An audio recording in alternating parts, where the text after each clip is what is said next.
everyone. It's 9 o'clock, January the 13th, 2025, and I'll call our regular Commissioners Court meeting to order.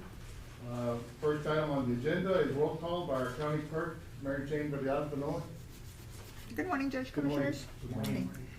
Judge Rathmel, Present. Commissioner Moya, Present. Commissioner Morales, Present. Commissioner Solis, Present. Commissioner Garza. Present. We have quorum, Judge. Thank you, Mary Jane. Next item is our invocation by Dr. Roger Miller. Commissioners Court Chaplain, Dr. Miller, good to see you, and I guess it's not too late to say Happy New Year once again. Happy New Year. Yes. Well, good. It's an important time as we begin this new year. So if you bow your heads with me as we pray. Our Father, Creator of all, we gather this morning to participate in the important concerns of directing the lives and the futures of your people. May we all seek to see this new year as a time of challenges and yet opportunities. May this court, our judge, commissioners, elected and appointed officials, come together this day seeking to make decisions which would benefit the greater good of this community. May they respond to your guidance as they evaluate each issue and condition presented to this court. May they ask for and receive clarity when matters seem unclear, patience and tolerance when brevity is easier, wisdom and forgiveness when opposing opinions present themselves. And may you grant our leaders health and strength in body, mind, and spirit for the tasks that lie ahead this day. And may they be assured of your help in this time at hand. And in Jesus' name we pray. Amen. Amen. I pledge allegiance to the flag of the United States of America and to the republic for which it stands, one nation, under God, indivisible, with liberty and justice for all. Item number 4, communications, Commissioner reports. I want to welcome our new Precinct 1 Commissioner, Commissioner David Moya, to the court. And I look forward to working with you all these years, Commissioner. Yes, sir. Likewise, sir. I think you're headed up to College Station College Station this afternoon. for your initial training seminars. Yes, sir. Very well. Welcome to the court. Welcome on board. Yes. Thank you. Any other communications? Judge, I just want to advise the public that we do have colder days ahead of us. So be prepared, be warm, have your heaters. Feel free to contact your local respective officials in case you do need some kind of shelter. If you know of a neighbor that doesn't have any heaters, etc., please contact your local officials, your respective precinct official, or the sheriff's office or the fire department, and we'll be glad to help you. I know we have some possible freezes coming up Monday, Tuesday, and Wednesday. Sure. So just be prepared, and like I said, please report, if you have a neighbor that's in need, and we'll be more than glad to help them out. Very important. Yes. Very important, yes, sir. I see Miss Becky, our librarian, the county librarian in the office. She's got some good news to report to the court, and good morning, Miss Becky. Good morning, Honorable morning. Judge and Commissioners. We welcome all the good news. Thank you. Yes. I would like to give an honorable mention to Ms. Wilrena Willie K. Price. She has donated a generous amount of $10,000 to purchase computers for her children in her memory. Ms. Price had been coming to our library for the past 35 years, a very friendly person. She got along with everybody, and she saw the good in everything. Yes, so $10,000 donation, well, we thank her, and Yes, very in her generous. memory, yes, and Yes. we'll certainly have some permanent recognition for her there at the Yes. library for that Yes, sir. donation. Yes, sir.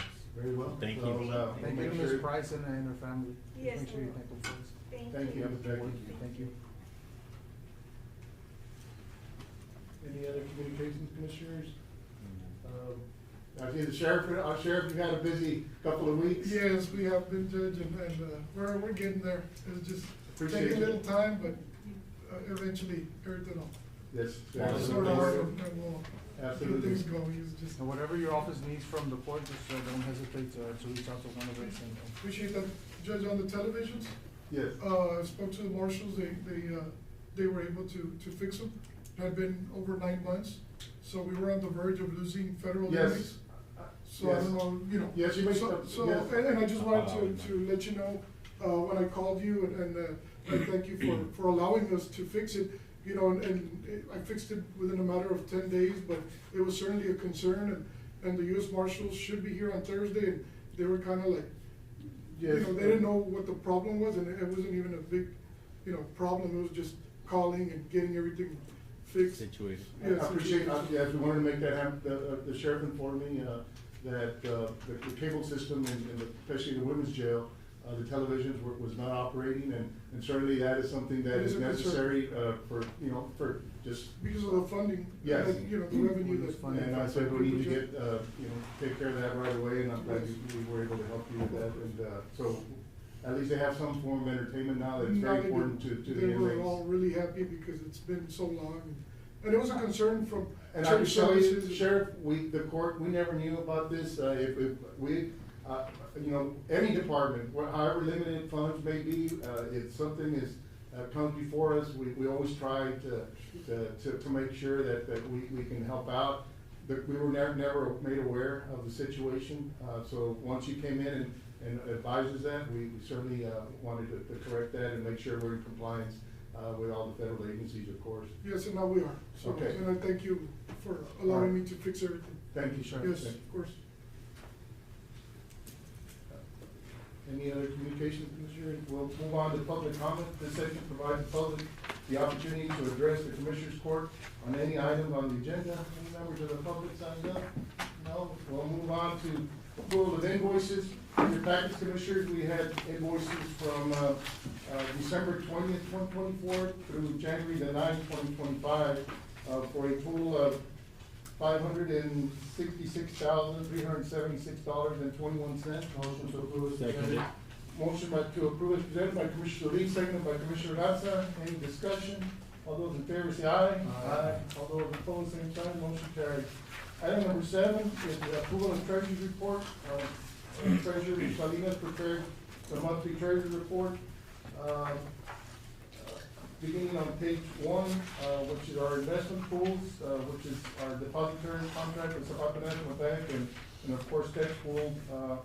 Currently, our CD amounts are $12,963,909.82.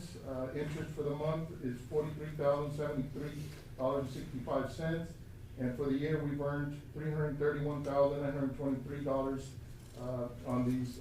And of course, the treasurer will be withdrawing funds as needed to fund all the services within the county. So I wish these $13 million were a permanent fund, but it'll quickly go down as the tax revenues have all been paid to the county. Page number 2, these are our fiduciary demand accounts. We have a beginning balance, which includes the main operating account, the general fund, road and bridge, waterworks, and of course the pool cash account is, that is what was, the pool cash account was what is our investment portfolio. So beginning balance was $5,442,764.32. We have revenues and deposits of $13,848,385.14. Expenses of $6,847.29 for an ending balance of $2,284,302.17. So as you can see, those monies were withdrawn to make those investments in page 1. Continuing on with our energy reports, for the month of December, we had an electric bill of $74,364.62. Our water bill for the month was $8,324.27, and that's for all county departments. We're still receiving some royalties from several gas wells around the community that we have an interest in. For the month of December, we received $3,593.62. The price of natural gas is steadily rising. Hopefully those amounts will improve. Moving on to page 6, we've got our rents from our facilities. For the month of December, the San Ignacio Center had a $75 deposit. The pavilion, $700, and that was all that we had for the month of December. Moving on to page 7, which are monthly revenues for the different county clerk, district clerk, different fund. County clerk fund 10 for the month of December, $1,920.75 was deposited. Fund 15, $1,081 was deposited. District clerk fund 10, $2,063 was deposited. And district clerk fund 15, $1,275 was brought in. There were no new, fees for the, maquinitas. And the sales tax for the month of December was $233,562.12, which is very encouraging. Moving on, our landfill, we had a deposit of $19,530. Our jail, regional jail and county jails brought in $203,500.78. And then we had, the EMS for the month of December. Danny, you were busy, and gave $178,789.50 in revenues for the month. Moving on to page 9, JP Precinct 1 brought fees of $6,429.42. JP Precinct 2 brought in $5,989.27. JP Precinct 3 brought in $250, and JP Precinct 4 brought in $2,470.76. And we have the monthly revenues for the water works, and on the last page, Commissioners, total revenues for the water and sewer department was $395,407.59. So those are, motion approved by Commissioner Solis. I'll second. Seconded by Commissioner That's Garza. Any discussion? All those in favor say aye. Aye. Motion passes. Item number 8, federal checks issued, and we have checks from December 20th, 2024 through January the 9th, 2025 for a total of $566,376.21. Motion to approve as presented. Motion by Commissioner Solis to approve it, as presented, seconded by Commissioner Moya. Any discussion? All those in favor say aye. Aye. Motion carries. And as you can see, Commissioner, the majority, general fund was $221,000, which, road and bridge, $8,479. The water plant, $143,590 in expenses. And then we had, of course, some of the grant projects, the setting up the water plant, and so that was the most of the expenses that occurred for the month during that period. Moving on to item number 9, is tax assessor collector departmental report. Ms. Mendoza, good morning. Good morning. Good morning, Judge, Commissioners. Our collection report for December, was good, wasn't that bad. Okay. Okay, on the general fund, we had a total of $605,047.11, between the current, the delinquent, penalty and interest, and then we had refunds of $1,837.02. Interest and sinking, we had a total of $245,976.04. Excuse me, with refunds of $998.17. Farm to market, $204.98 with 69 cents of refunds. Special road and bridge, $86,836.32, $258.15 in refunds. Other fees and collections, we had tax certificates, $4, hotel motel tax, $4,950.38, copies and faxes, $375. Interest earnings, $85.91. A total collection of $954,770.66. Check was will be given to the treasurer for $943,117.88. $11,652.78 will go to the delinquent attorneys. The hotel motel was dropped considerably. Yes. Okay, going into our year-to-date collection on our hotel tax, $23,383.42. Lake being, so low, I see a few boats in town, but not, very many fishermen, wanting to come and visit and trout dock and lake. I saw somebody over at Lowe's that had a bunch of fishing rods. Yes, so, there's a few, but not like what we're used to seeing. Hopefully this summer we might get some beneficial rains and put a place, bring our lake levels up and, attract more folks to visit. Okay, our collection rate right now is 61.26 compared to last year, 64.80. I know that we're getting, some monies to come in, Las Lomas, for some reason, did not receive their statement, or since they have an agent, they just didn't, it didn't get to them or something, but I just sent them notices, a couple of statements on both of the wind projects, so that money should be coming in this month. Okay, yes. So that'll bring that percentage up to. Yes, and then we also, received, the 25,000, what is it, 125,000 from, There's two projects, the EPR and then, Las Lomas also, Right. NG. those, one of them has come in, and I need to take that to, Yes, I know, there's some county fair folks here that I think are very interested. Yes. in those monies, so, okay, well, I'm glad one came in, so that they should both come in. yeah. Well, this one is the one on the, for the one that they give to the different organizations. Right, so, but Yes. there's two $125,000 donations. Yes, one of them has come in. Okay, so we need the other one, yes. We're waiting on the other one. All right. Okay, that's Thank you. it. Thank you. Well, moving on to reports and presentations, item number 10, Commissioners, is to present the financial report for Zapata County Fair. County Fair President, Mr. Guerra, good morning, sir. Good morning, Mr. Guerra. Morning. Morning, gentlemen. Yeah, I'm supposed to give you guys these real quick. Yes.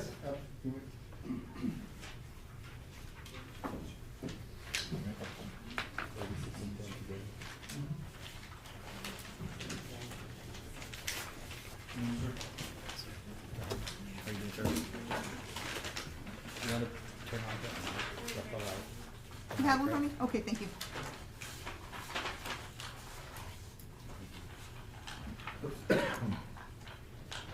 There's a couple documents in there, but in terms of the financial report, we have the kind of the smaller version, which is kind of the condensed, and then for those of you like me that like to really dive into the financials, there's also year-to-date, every single transaction possible. Very well, so you have a detailed statement behind it, yes. Yes, sir. For the profit and loss for the short condensed version, for income, Zapata County Fair income, our arts and crafts donations were $770. Arts and crafts entry fees were $1,910. Our carnival income was $27,000. Of course, that's a sponsorship. The Zapata County Fair County itself with the hotel motel funds for our social media was $5,000. Our ice sales were $202. Our RV space rent was $6,610. Our sponsorships for last year were $81,675. Our ticket sales were $107,635,000. Our token sales were $62,150. Of course, our ticket sales are more entry, and our tokens are going to be for the beer itself. Right. Our vendors' income is $17,600.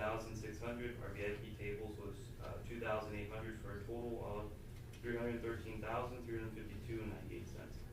So, somewhat of a successful year. Yeah, I think that's quite a considerable amount of money, yes. Yeah. For our cook-off, our sponsorships comes in at $2,475, and of course our team entry fees for $2,425. So our total for the cook-off was $4,900. For our livestock, our poultry reimbursement was $1,734.50. Our steer and heifer validations were $460. Our auction income was $1,800. Our entry fees were $2,710. Our lamb goat validations were $820. Our hog validations were $590. Our rabbit validations were $575. And of course, our sponsorships came in for $13,635 for a total for the livestock of $22,325.30. For the parade, our entry fees were $330.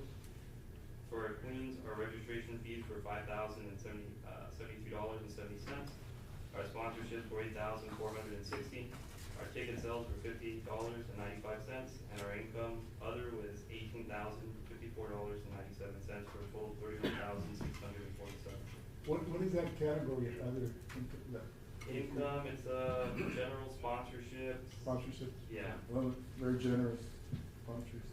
Yes, but for the most part, it should be in the detailed report. I Okay, wasn't treasurer for last yeah, year, so okay, I'm not really okay. too into that. For the sales, these are just kind of some others that kind of come. These were just kind of from show work. We had a small add-on for $79 and a general add-on for $920 that were later kind of put into the financial report. So our gross profit for last last year was $373,555.98.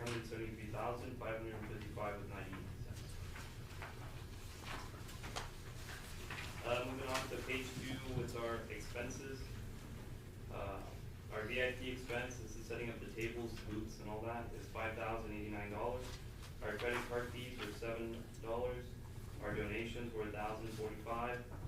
Of course, we try to donate as much as we can. You know, we've been, I think, blessed with quite a bit of income coming in, so whenever we can, we like to give back to the community. Our advertising expense was $7,720. Our arts and crafts supply were $320. Our audio and lighting were $1,700. Our band expense were $86,095. The bank service charges were $553. The banners for sponsors for a total of $1,201 with 14 cents. Our beer purchase was $17,863 with 52 cents. The cleaning and maintenance was $46,495 and 26 cents. And that includes, I think we had the discussion, a lot of the lighting, right, a lot of it is electrical expense? Yes.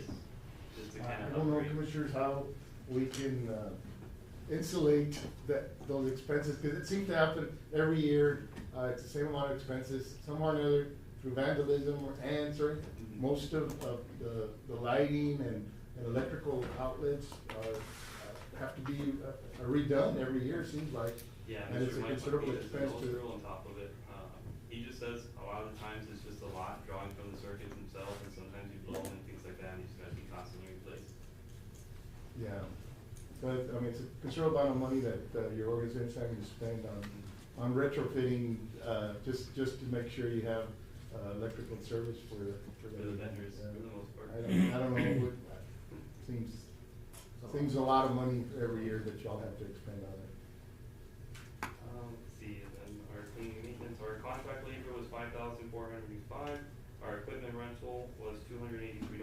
Our wholesale expense was $2,788. Our insurance expense was $9,408. Our interest expense was $15,064 and 63. That's for the line of credit that was at IBC. Our internet expense was $1,321. License and fees were $463. Meals were $33 and 40 cents. The office expense, we had to purchase some new computers last year, so those were $3,027 with 90 cents. Organizations help, those that are helping us out. 5%, yes. Yeah, we give them 5% for the dates themselves for $10,200.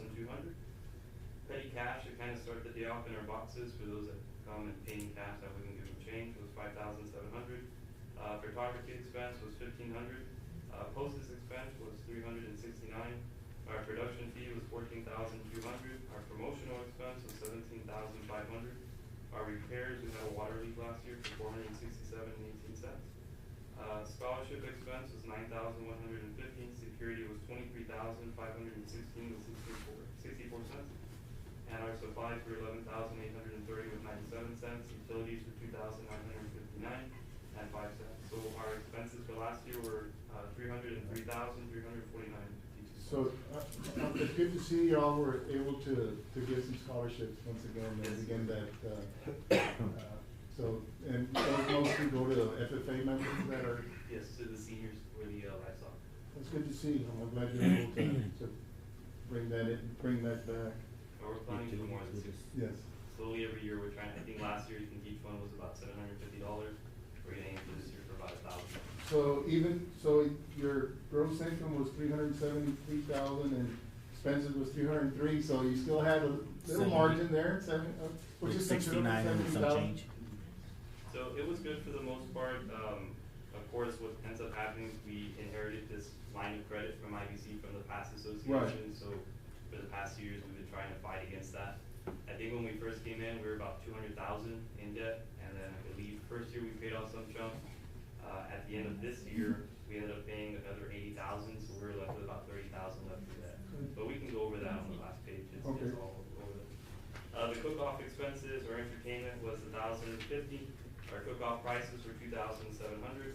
And then from our livestock expenses, we have our wholesale expense of $219.21. Our live stream was $5,000. Our advertising expense was $1,047. Our cleaning fee was $2,600. Our committee shirts were $1,214. Our hauling was $1,000. Our judges and auctioneer were $4,321 with 12 cents. Our supplies were $10,140 with 93 cents. Our validation fees were $100, and our auction expense was $2,485 with 80 cents. So our expenses for livestock were $28,129 with 1 cent. Our parade expenses were just $520 with 62 cents. You mentioned live stream, I know you all, was that, I guess, beneficial? Were you able to attract buyers by live stream? Is that what, during the I auction? believe so. I Yes. believe Commissioner Pete would. It did pay off? It's from the very get-go show, for the, like, the steer show was live streamed, the hawk show, the lamb show. Okay, so It it does help. It's like, I guess for people that can't go like, personally, like grandparents or something, I guess they can watch it they live. watch it from the house. Very well. And not to mention, it's also on YouTube, so, you know, if we ever have any questions about whether people paid for a specific project or anything like that, and they're saying, well, we didn't pay for it, we always pop up the YouTube, and I'm like, oh, you're right there. Okay, very well. For our Queen's expenses, we had our judges and MCs for $525, our audio and lighting for $5,575, our meals for $1,040, our immediate port fuel was $40, our royalty dinner was $1,484, our security was $870, and our supplies were $13,225 with 59 cents, for a total expense of $23,120 and 41 cents. Show ride expenses for supplies were $357 and 25 cents, and insurance were $2,590. So a total expense of $2,947 and 25 cents. Our net ordinary income should be $11,739 with 9 cents. Other income expenses, our livestock auction add-ons were $493,561 and 14 cents. And of course, our net income with the expenses and everything would come out to $16,231. So the auction brought in 480, almost $500,000 in for the projects. Actually, a little bit more with the sponsorships that came in. I believe it was right around 514. So for the past 2 years, we've been already over $500,000. the kids are doing well, yes, Oh, yeah. and I think the Commissioners Court and with those wind projects that the tax collector mentioned is helping out considerably also. So I'm glad to see that, and I'm glad to see that there's been a significant turnaround with your group. And I know you're trying to get out of that big hole that was dug pretty deep, but I think you've come a long way, so Yeah, I commend you for that. Thank you. Appreciate that. I think we're close. We just need one more good year, and from the public's reaction this year, I think the lineups are pretty good, and a lot of the Laredo people are excited, Zapata people are excited, people from the valley are excited, so we're hoping for a good turnout. So we just kinda got a plan for, you know, possibly road closures, parking, things like that. Right. But going on to the last page, in terms of our current assets for the check-ins and savings, we were left with $5,698.39. Other current forms due from the operating to livestock. We were in kind of a deficient when it came to some of the buyers not paying on time, so in order for us to issue those checks a little bit quicker, we ended up taking $20,000 from our livestock account. We put it in the general operating funds, that way we can actually issue. And then the try to checks. collect. Have you been successful in collecting? Yes, we collected them, all of them, I believe, 2 weeks after we issued the checks. Very well, okay, good, yeah, so, I'm sure you get the calls from the kids and the parents and, trying to get going on the New Year's project. Yeah, Mr. Eddie Martinez was the one that dealt a lot with that. He was saying like 100, 200 people were coming in at a time to his office just to get these checks or call about the checks. It's like, well, Yeah, and it's understandable, they put a lot of time and effort into those projects, and I guess they wanna use it to get going again for the. Yeah, well, the thing is, like for steers and lambs and all, as soon as the fair is over, they have to purchase for next year. So, you know, that's money out of their own pocket until they get reimbursed. But I'm glad you were able to collect 100% or 99% or. yeah, we tried our best, and that was always a big concern too, is trying to get that money in quicker. That way we can, because we know the kids need it for their projects. Correct. You know, and of course the seniors that maybe aren't showing anymore, they're going off to college, going on to higher education. They need that for supplies and school and all that stuff. I think over the years, most buyers, if you request it, I think they'll be able to pay right at the end of the auction if that's available to them. That's an option. Yeah. That's an option already. That's an option already. Yeah, Last year same. we collected checks, and then we kind of moved on into collecting credit cards and debit card informations, and then we're actually able to charge them there with their square. That's good, yes, so. It's going. From our, let's see, from our fixed assets, furniture and equipment, we're at $20,772.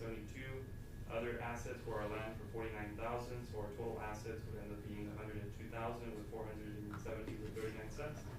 Liabilities, this is that loan that I was speaking about earlier. Our current liabilities, due to the livestock from operating, since we had to make that switch, we still owe the livestock account $20,000.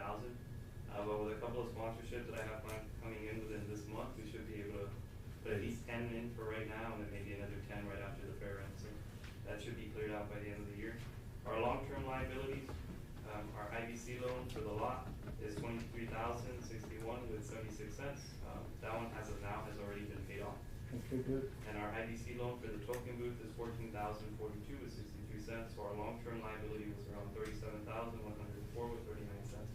But like I mentioned, the lots have been paid off. Due to that though, and due to the big kind of chunk of change that we ended up submitting, I think it was close to $8,000 just to kind of pay off everything from that initial loan. We ended up with around $20,000 left in our account.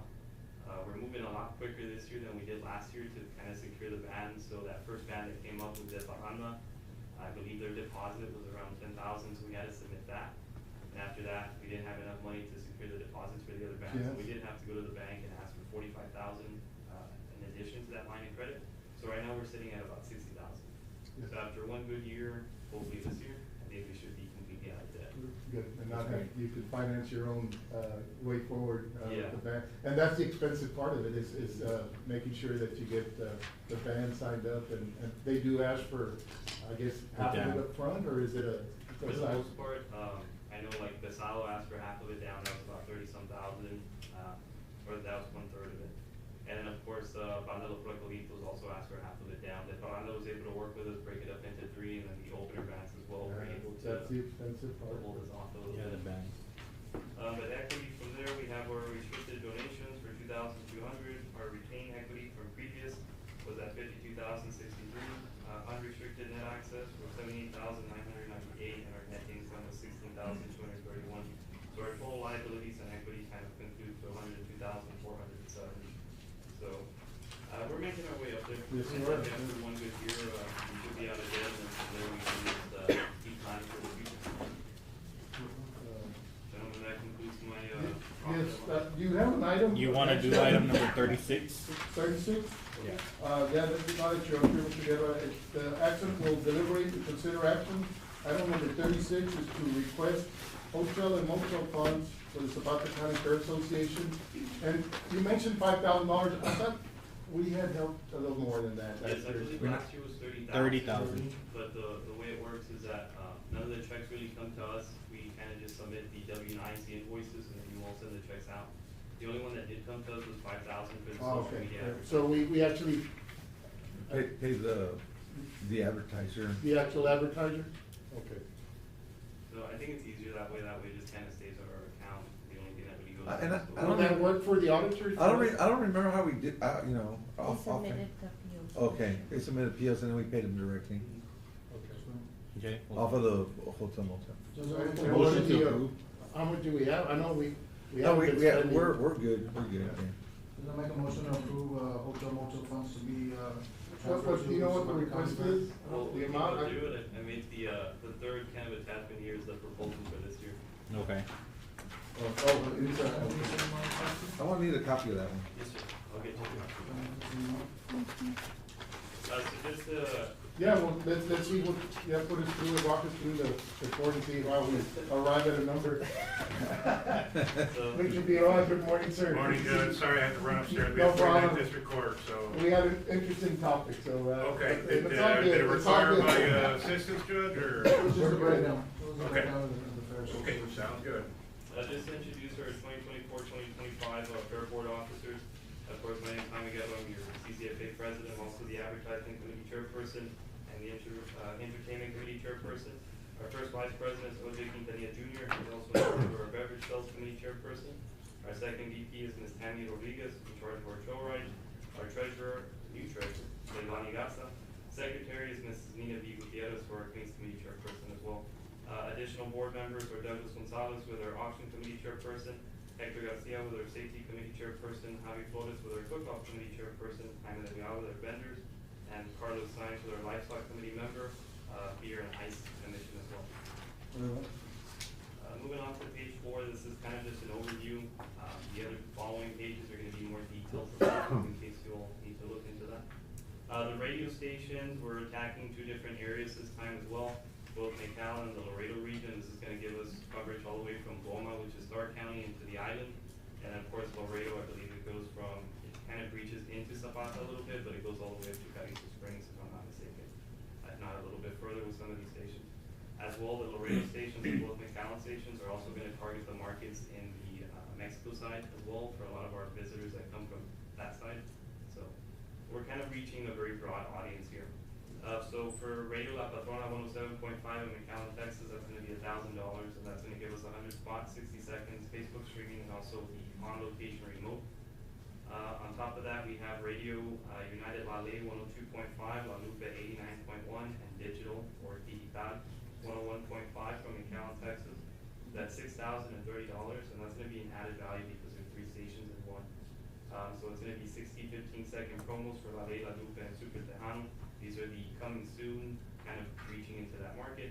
And of course, during the month of February, we'll end up getting 165 spots across all 3 stations for 60 seconds, and that's gonna be on both La Ley, La Lupe, and Super Tejano.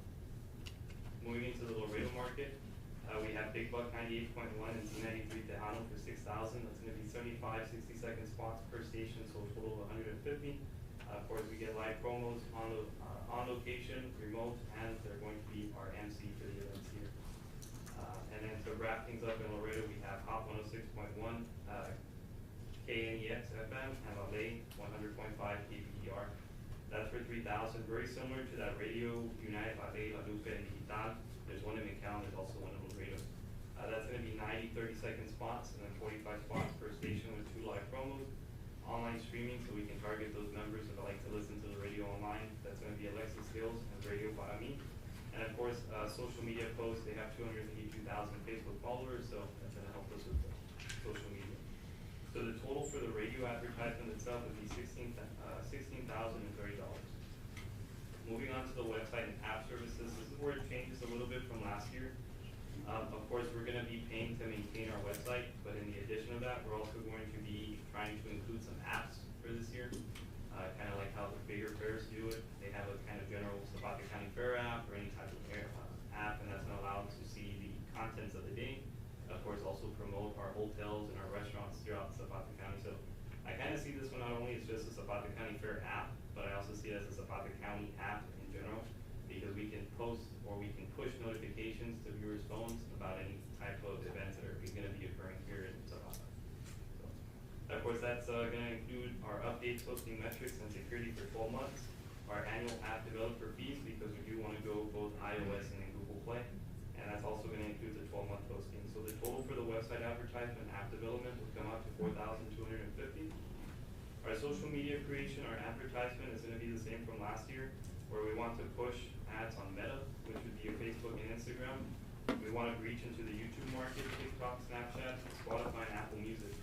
Of course, I've been seeing some reports maybe TikTok is going to kind of go away. So if that's the case, well then we'll use those funds in probably Facebook. So that would be about $5,000.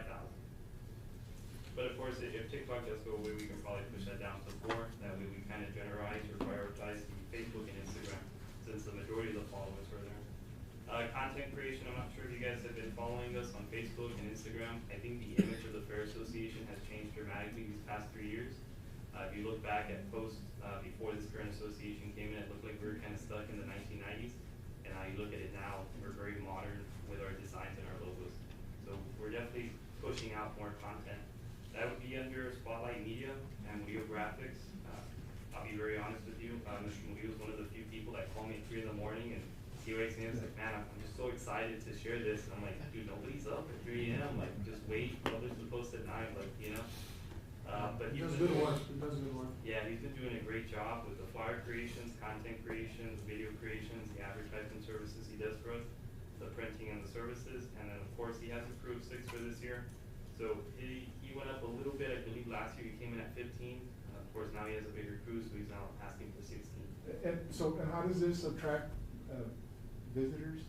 With the flyers, I mean, whenever you're looking at things on social media, you want it to be eye-appealing, and of course the video content creation as well. But you know, with this, I know the main thing is we want to bring people into our hotels, and that's what we can use those monies for.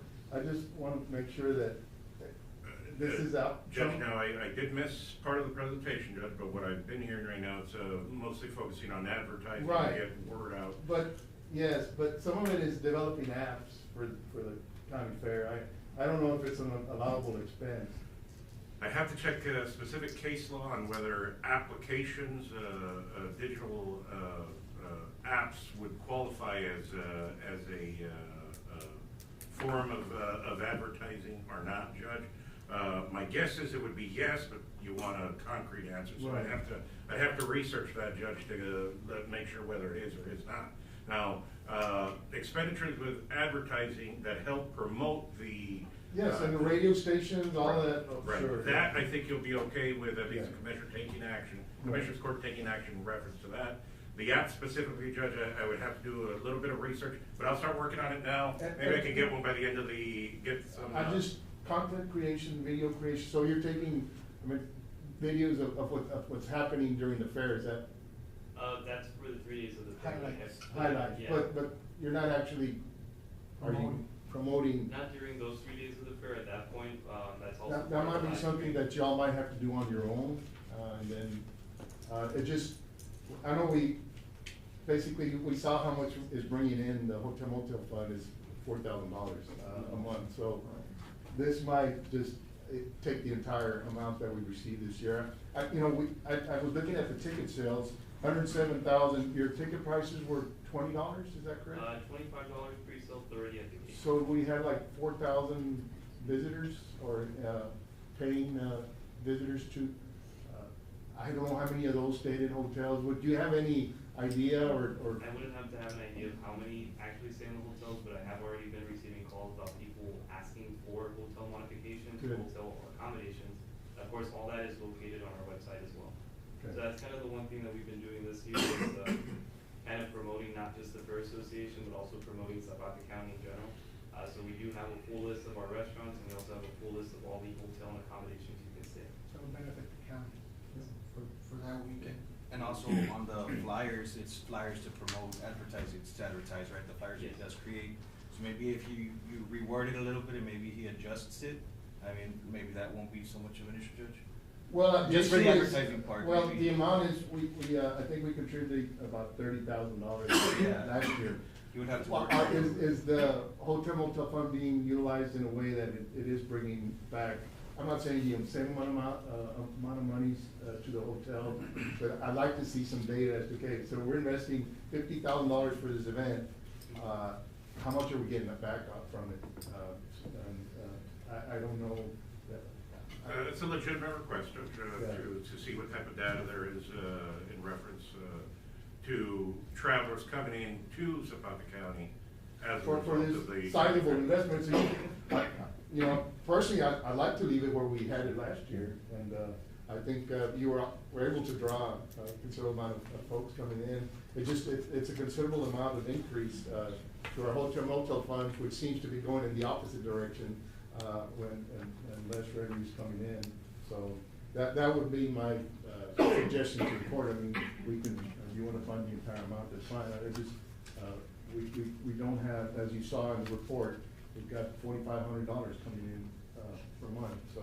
And that was my motion, Judge, to leave it the same amount as last year? That, the best year? Yeah, that was Okay, my- all right, I didn't hear you, Commissioner, I'm sorry, I apologize. Well, Yeah. we can do that, Mr. Gonzalez, and maybe go back to last year's, those, for the month of March, to see how much money we generated from. What was the question again? To check last year? Last year's, but that's what you want. Yeah, and it went up. We're using 35,000 to advertise, but. Oh, I see what you're saying, yes. How many people do we really get that weekend? I know it's. Right. Hopefully it's. Yeah, but I think what the judge is saying, that overall, we're going down in the. Oh, yeah. Numbers are going down. So it's kinda hard to cough up, 43, 50,000, at the time right now. So that was my motion is on the floor for the same amount as last year. Okay, same amount, which was 29,000? 29,000 It change. was right Well, about we 30. can make it We'll do an even 30,000. number, 30,000. Third time. Motion to, approve 30,000, in hotel motel funds, for the, county fair event, which will be March March 6th through the 8th. 6th through the 8th, and seconded, is there a second? I'll second it. Seconded by Commissioner Moya. Any discussion? All those in favor say aye. Aye. Motion carries. So I think that's a big budget to advertise and, Just because of the situation that we're in right now, you know, maybe in a couple of years if it's back up, you No, know. we're gonna do our best to try to bring more people in. And it's an overall thing, it's the lake issue and stuff Yes, like that. absolutely.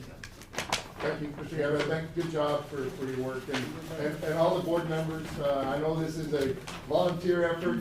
I think most of us have been there on those boards, you know, during our adult lives, and it is difficult, but the community expects that the event to move forward. It does help a lot of kids, and it does help our community tremendously, bringing people into our community and all the businesses that are generated through the event. So we want to help, and I think that your budget for advertising is very generous from the court. And Thank Mr. you. Guerra, by looking at, through social media, when you guys posted the bands, I do see the excitement. So I see the excitement from Laredo and Zapata, so. Yeah, and the comments. Yeah, I the see the comments said it all, so keep up the good work. So kind of just, we worked your advertising to last year's level. Yeah, we'll figure it out. Okay, all right, thank you. Thank you. Commissioner, what are items?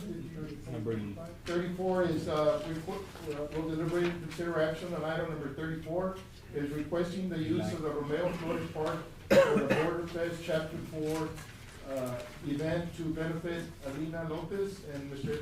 Elise Cepeda. Mr. Cepeda, good morning. Eli. Good morning, Mr. Cepeda. You're the event organizer, and I know your park club has been very active in Zapata. Yes, sir. So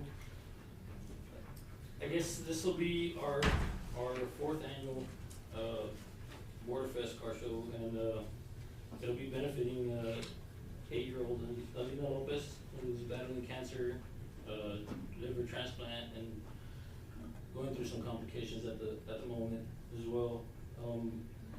I wanted to request the use of the park starting April the 3rd, going through the 5th. Reason is for setting up and preparing the park for the event. Precinct one? Yes, sir. That'll I just got be the with one. him a couple of, I guess, a week ago, more or less. Yeah. I know we went over some things, there's some outlet issues and stuff like that, but we're gonna look into it, see how we can fix it. And we also started fencing the back part of, I guess it's on Delmar, I believe. Yeah. We already started fencing it in, so they can help them alleviate people, you know, not paying and crossing in, you know, help a little bit what we can. So- And I know we're gonna paint it up and stuff like that. Also, Judge, I wanted to request as well, if it was possible to close a couple of streets, which would be Delmar and Glen between First and Third, for better crowd control and safety of the crowd as well. That might create some issues with, I mean, there's a considerable, pretty good sized subdivision, that use those roads. We wouldn't close anything going to Chiquito, it would just be Delmar itself. So we From could- First to Third? Yes, sir. That between the softball fields or what? In between softball fields and also in between. The That track. would be Glenn. Uh, Or the that would be baseball Glenn, fields are at. Oh. and then Oh, also okay, I Delmar. thought, I think you might be, you're requesting Delmar as well, where we Just- put the yeah, chain Delmar. fence? Just that area, like where the nursing home is at. Yes, sir. Yeah, That way we could, close the street and, have a better Or that's, parking. that little That's going to access South on Elementary. Delmar, Yeah. but we're not closing actually Delmar, just. That's what you're requesting, right, Yes, close sir. Delmar?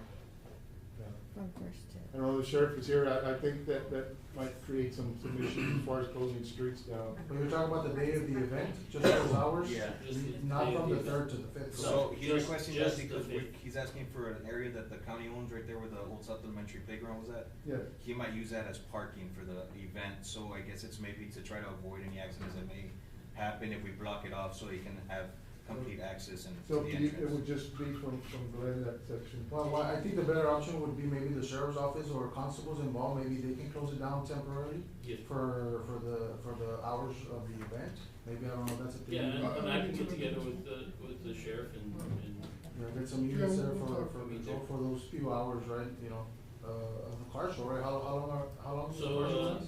So this year it's starting, opening the gates for the cook-off teams, Kid Kings of Laredo is helping us out with that, and, Right. so we're starting at 7 AM and it's going till 1 AM. 7 to All 1, day. all day. Yes, sir. That's a big event, it seems to be getting bigger every year, and you always have worthwhile causes. The first year, I mean, we raised for the beneficiary, it was like $6,000. Second year was like $9,000, and last year we raised $12,000 for the beneficiary.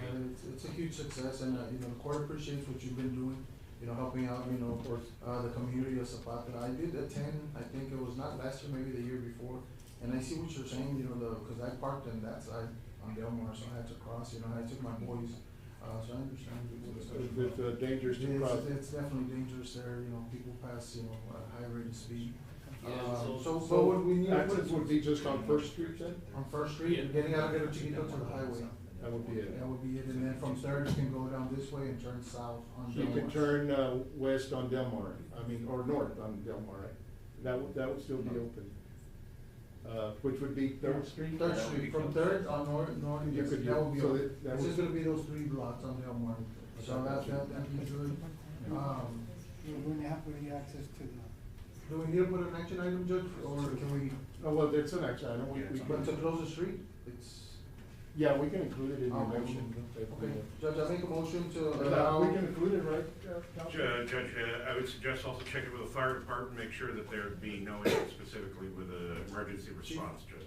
We're listening, as long as First Street is open for the nursing home. Yeah. First and Third is gonna be open That's all what I the was way. gonna say, the nursing home.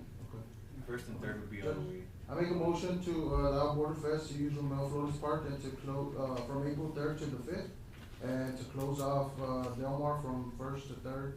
On that one day? On April 5th, from 7 AM to 1 AM. I'll make a second motion. Motion by Commissioner Solis, seconded by Commissioner Moya. Any other discussion? You have any other requests? That was it? No, sir, that's it. Okay, good deal. I appreciate Yeah, it. Mr. Motion Zapata, thank you for second. everything you do. All those in favor say aye. Aye. Thank you. Which other one, Commissioner? 35? 35.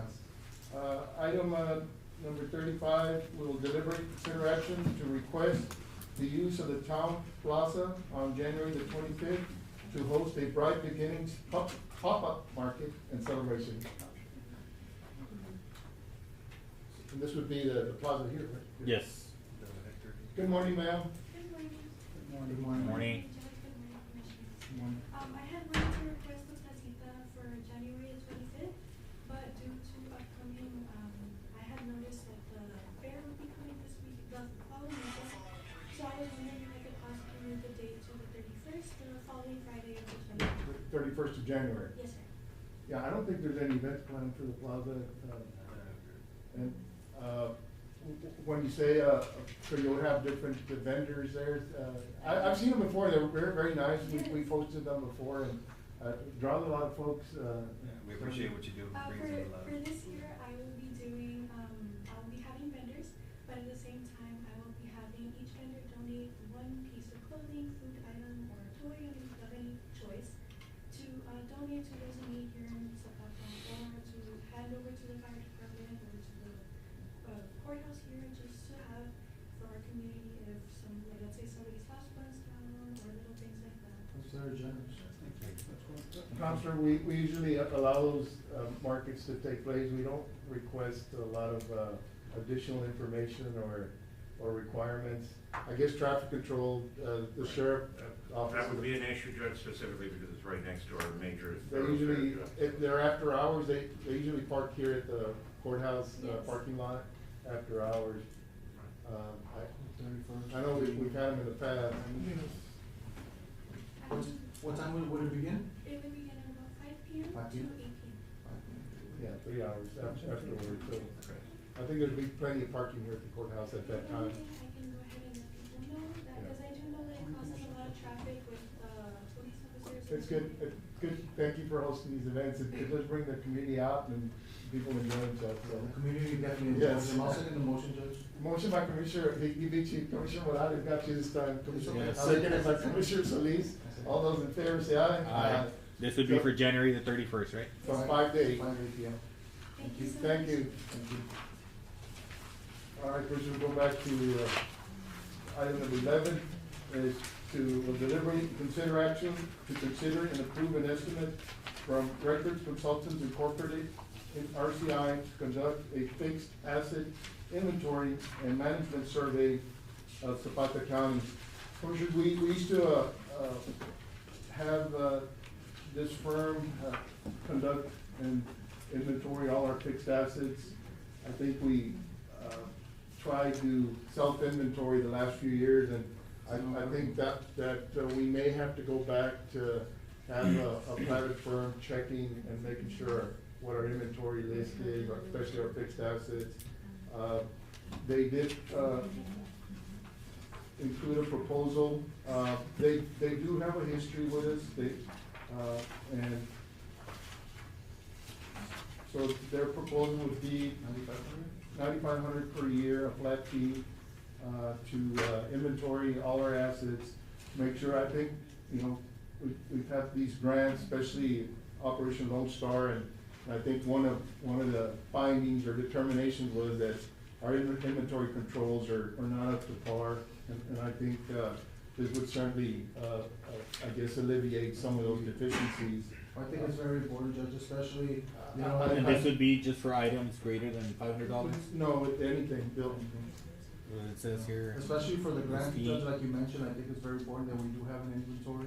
Yeah. Of everything that we do have, especially I know the sheriff's office has a lot of, you know. Well, the sheriff is finding out how difficult it is to discover and inventory what assets were left behind by the previous administration, and certainly if we would have had this in place, I mean, hindsight 2020, but we didn't have it, and, well, we frankly did a very poor job of you know, inventorying all our assets, so.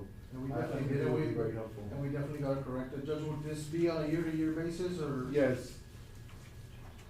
So, Commissioner, you said there was a $500 limit? Yeah, it says this fee includes tagging and scanning all fixed assets with an original purchase cost of $500. Okay, that's correct, yes.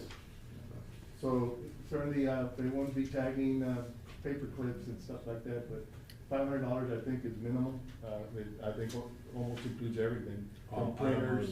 Yeah.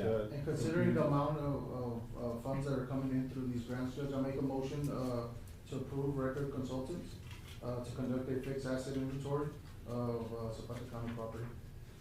Very well, motion by Commissioner Solis. Total will be $9,500, a year. It'll have to we be- need to we'll go have through it, The 'cause it- initial payment is $6,650. Yes, sir. So we'll be And then, approving $6,650 payment. And then it also includes training and stuff? Yes.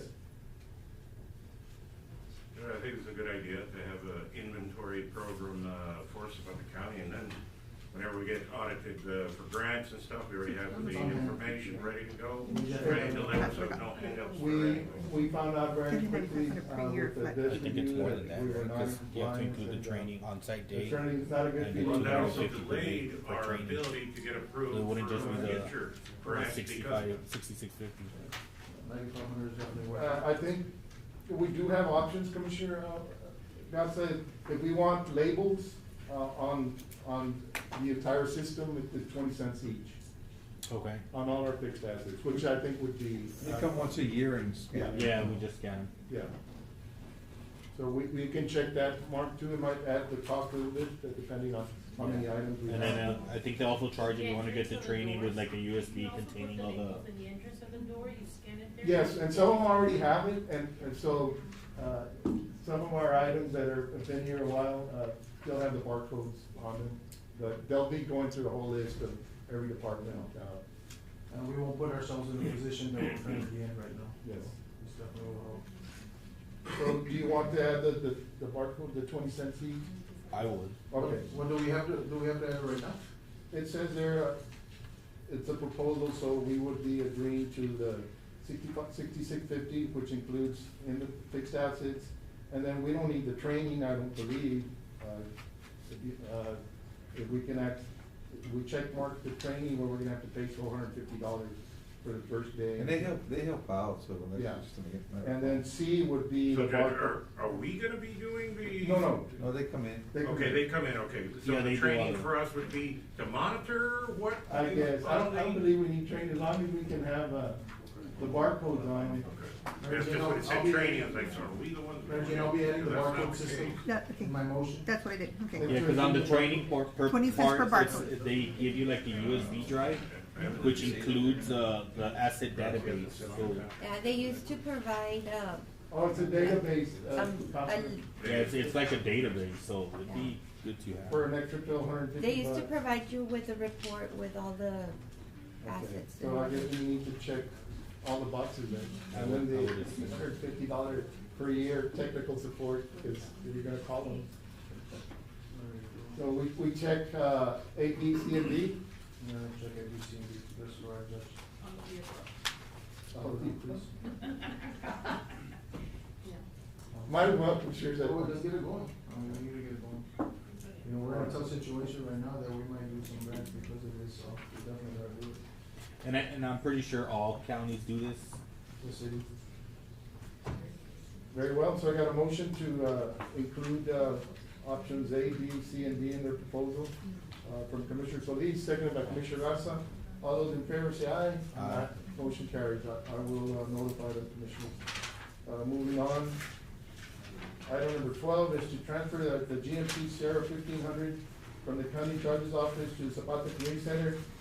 Commissioner, of course, my bailiff position, which, we had purchased a vehicle for that position from the certificates of obligation of several years ago.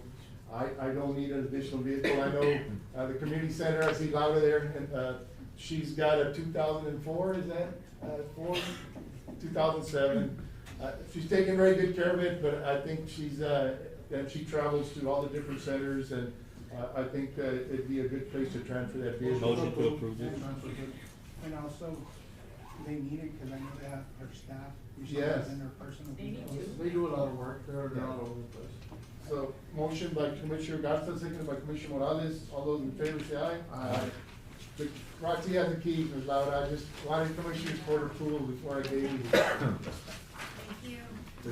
Item number 13, to approve payment to SHI Government Solutions in the amount of $31,830.50 to cover labor for improvements made to the 49th District Court.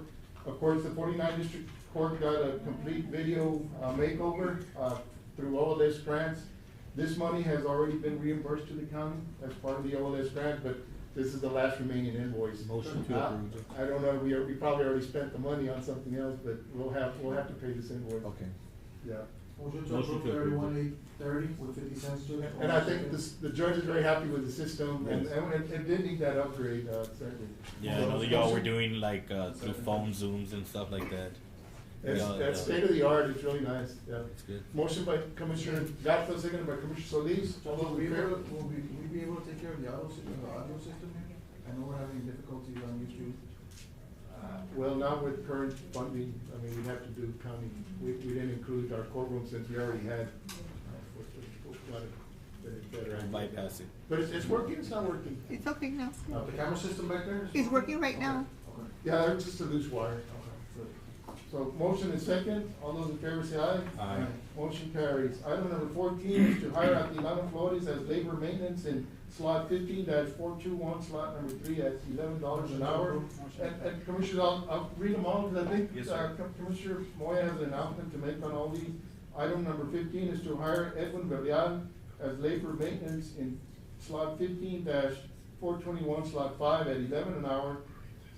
Item number 16 is to transfer Amado Esquivel from labor slot maintenance 15-421, slot number 2 at 13 and 22 cents an hour. And item number 17 is to increase crew leader Juan A. Garcia 15-421, slot number 1 to $16 an hour. All changes are within budget and effective, January 1st, 2025. Motion to approve 14 to 17, Judge? I'll second. Motion by Commissioner Solis, I think. I just needed to add that my laborers all across the board will be 11. I know that there's maybe 1 or 2 missing, right, that are not on here. But it's all within the same budget though, so they'll go So, from my I things think- in. We'll only do these 4 though. Mande? Are you saying, you're saying, other laborers, but we're only Well, approving it was these supposed 4 to, right here? that's why it was all supposed to be together. I had- He says the arithmetic will add, he'll be able to get everybody His up to laborers? 11? Yes, Yeah. the budget stays the same, it doesn't, doesn't increase or affect decrease, it doesn't make, So. His basically, labor maintenance will all be at $11. They're already included in the. Oh, they're all All his included? positions. everything's included. Okay, Yeah. so. And then from here, we just have to let, I guess, Letty and the Yes, from treasurer's here it goes office. to payroll. Yeah. It goes to her, and then from her to payroll. I'll second that motion. Motion by Commissioner Solis, second by Commissioner Morales, to approve changes to Commissioner Moya's, precinct 1 crew as presented. All those in favor say aye. Aye. Motion carries. Item number 18 is to approve the removal of stop signs in Flores Drive at the Falcon Shore subdivision. Commissioner Moya? So that one is the one, if you go into Garo Chiquito, you take a right and then it's another one right away, it's a T. So that one, I know it's continually been dropped, and I don't know how it was put there, I think it was maybe 8 years ago, I don't know, Mr. Are Gonzalez. you familiar with that, Sheriff? Which one? It's the one, once you go into Garo Chiquito subdivision, you take a right and then there's another stop sign right away. Oh, yes. So that one, it kind of, that, they have the right of way, basically, cause it's a T, so that It's that not really an traffic, it intersection. shouldn't- It's not. Yeah. So they should always have the right of way to turn, and the other ones that would stop would be the traffic. I don't think it's a dedicated intersection, I think it's almost like an alley that, yeah, it was an access point, but it's Yes, not a I remember street. that. No, it's not, yeah. Yeah. And I did talk to some residents in that area, and they kind of, agree to that, cause really nobody stops there, and, but the thing. I've seen, I know exactly Yes. what you're talking about. The only- and it- It's a it stop is- sign followed by a stop sign. Exactly. The only thing that I would ask is, I know that there is, I guess, an ordinance or something that we can't put speed bumps, but maybe take into consideration that area, since it is a long street, you don't have a stop sign, you're gonna have a couple of people, drive there pretty fast. Isn't- I know there's some down the road, I think but there's they're still kind of some. damaged, so, I mean, if I get the, we have to put it on the agenda. I think the but, court, I mean, yeah, we just were that getting area. so many complaints, especially from our emergency services and bus routes. We are basically most of our roads were mined with speed bumps. And so we were getting damages, we were getting, complaints from homeowners that damaging their vehicles on them. So the court voted, I believe, last year just Do away not with not install anymore. We haven't removed all of them, but. Once they're wearing Remove out, I start plenty. removing, Yeah. I remove those. But we haven't, and I think it's worked well. I think it works well. Yeah, you have about 50% that want speed bumps, and you have 50% of the people that don't want speed bumps, so it's I know we had several claims on damaged vehicles, because of the speed bump. Tires. They're not, marked correctly, they're not painted, it's hard to keep the maintenance on them, and so, they do have claims that we didn't see them because you can't see the speed bump, so. we got a lot of hands on that. Yeah. We'll see how it plays out, see if, if they start Yeah. complaining, and then we can. Judge, I make a motion to approve the removal of stop sign on Flores Drive. Motion by Commissioner Solis, Seconded. second by Commissioner Gatsa. All those in favor say aye. Motion carried. Item number 19 is to go out for repairs estimates for Zapata County Public Pool. I know Commissioner Moy, you, have visited with me on the pool. I know it's not in the best condition. I mean, the funds we have, that I have there are sufficient enough to cover a lot of the. What it's gonna take Yeah, to bring it back to where it was. Well, we certainly can't, I'm not, lack of a better word, junk it, I mean, we need to fix whatever. I think it'd be good to get estimates and see how much we can afford Start to off fix. from there, Yeah. and I know all Bring the it forward prices, they don't, chlorine and stuff like that, so it's gonna be an expensive. But I think you're talking, It didn't need to be plastering. Oh, the plastering. It already cracked, the whatever it is on it's falling off, so it's gonna cost a good chunk. yeah, It's a well, big let's pool, get so- some pool companies quotes to see, where we stand and how much it's gonna take and see how, what we We'll go can from do. there. Fix it. Yeah. Motion to That's approve. for estimates. Motion by Commissioner Solis to approve the estimate, and you'll do that, Commissioner? Yes, sir. I'll You'll, take care of it. make contact with pool companies? Yes, sir. And then bring them back to court to see what, seconded by Commissioner Morales, all those in favor say aye. Aye.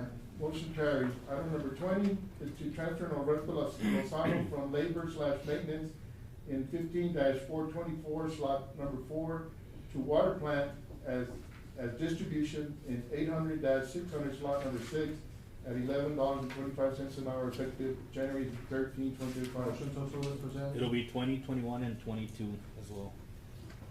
Motion to Oh, approve okay. 20, 21, and 22. And 21 is to hire Carlos Vela as labor maintenance in slot number 15-4-24 slot number 4 at $11.05 an hour, effective January the 13th.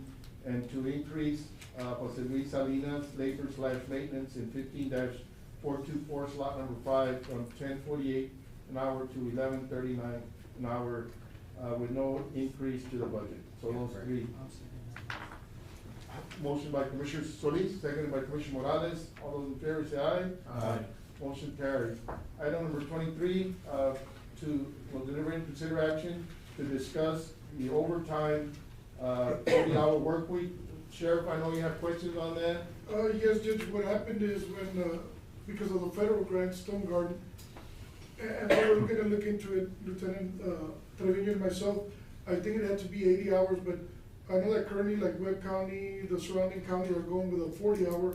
That way, what happens is when the employees are working, if they know they have to take 2-3 days off, they can't work those 80-hour pay periods as opposed to the 40. So Right. we'll get more visibility, we can cover more areas and put in more overtime. I had checked with Ms. Nelly, I think we do have the 80 in Zapata. No. The No, county but, policy. the county has 40, but I think we had changed it because of the Stone Garden a while back, if I'm not mistaken. I remember I checked I don't with know you about the a grant, month but the ago. county is a 40 hour. Yeah, well, So the county policy would have to apply to the grant. I mean, I Okay, think- so then we can Yeah. go with a So 40-hour. it's more of a grant issue. Yes, and if on the federal is 80, then we'll do. I don't think 80. it's a grant issue, Sheriff, because we do 40 at Webb County. Even with Stone Garden? We even with Stone Garden. Well, Well, then we'll just have Well, it- I mean, a grant issue and discussing it with them, because here we're good with the 40 hours. Our county policy, it's a 40-hour work week for Because I know everybody. we've been at 80 for a long time. With those grants. Yes, but I believe it was maybe because of Stone Garden, but I thought But we. if Webb County is doing. I've been working Stone Garden, it's 40 hours. Yeah, I We just believe it's need- better to do. We just need to communicate It's with the 40. grant. We'll leave it as manager. is. Yes, we will. Okay, so we'll just. So no No action. action, No it's action. already at 40 hours. Okay, so we're good with And that. that's just a matter of sending them our county policy to. You the may grant just have manager. to adjust the grant if it's stated at 80. Yes, You might because just have to honestly, adjust it we've to always 40. done 80 because of, it's been a while that it was. Because they're always Well, done. certainly, Sheriff, if you need to, whatever adjustment you think for those particular grants, I think we can make exceptions Of course. to the court, so. Okay. If that is what is required by those grants, bring it up and. Sure. And we'll, And I'll yeah, we'll get- make those exceptions for that As we particular see, grant, yeah. Okay. So no action on 23. Item number 24 is to approve purchase of furniture, office supplies, and computers for offices and lobby at Zapata County Sheriff's Office. Sheriff, I know you walked into a practically empty Television. building. Exactly. It's So- certainly unfortunate. I know, Judge, that a lot of, businesses have been donating desks, chairs, so we were at about, I mean, they left a lot of items missing, even, you know, and we have money, I think, I need to check the budget, I haven't even had time to check on general supplies, how much we have, but we were looking at one point between 15 to 20,000 because of desks and things, but they've donated a lot, so that might, should go down a lot. Okay, So, well, but I still need items, whatever doesn't cover from my general supplies. do you have a list of the donations? Maybe we can Yeah, recognize. that I'm gonna, I just made one, Judge, because of the Okay. ink and all, I didn't really, but if y'all pass it down, and those are the companies that have donated to the department, and of course, it becomes, you know, county property, of course. County property. And once they come in, they can tag them with a company. Or are you able to determine or reconcile some of the pieces that are missing and where they were county property or Not- personal property? Most of it, what we've seen, Judge, is county property. So, but we're still working on that through, we've already had video, and again, we're trying to go with another agency to. I've never seen anything like that, Counselor, where incoming administration experiences televisions, chairs, desks, benches, everything's gone. Some of that, most of it was purchased through our forfeiture fund, which automatically makes it county property. Still county property. There is no excuse or no justification for Well, that Judge, property. I think this whole inventory program that we're getting is gonna be a good way Right. of identifying exactly what each department has. Well, I And will the- add, that I paid Sheriff Montes a visit, I believe it was on Monday, to see, you know, the nightmare.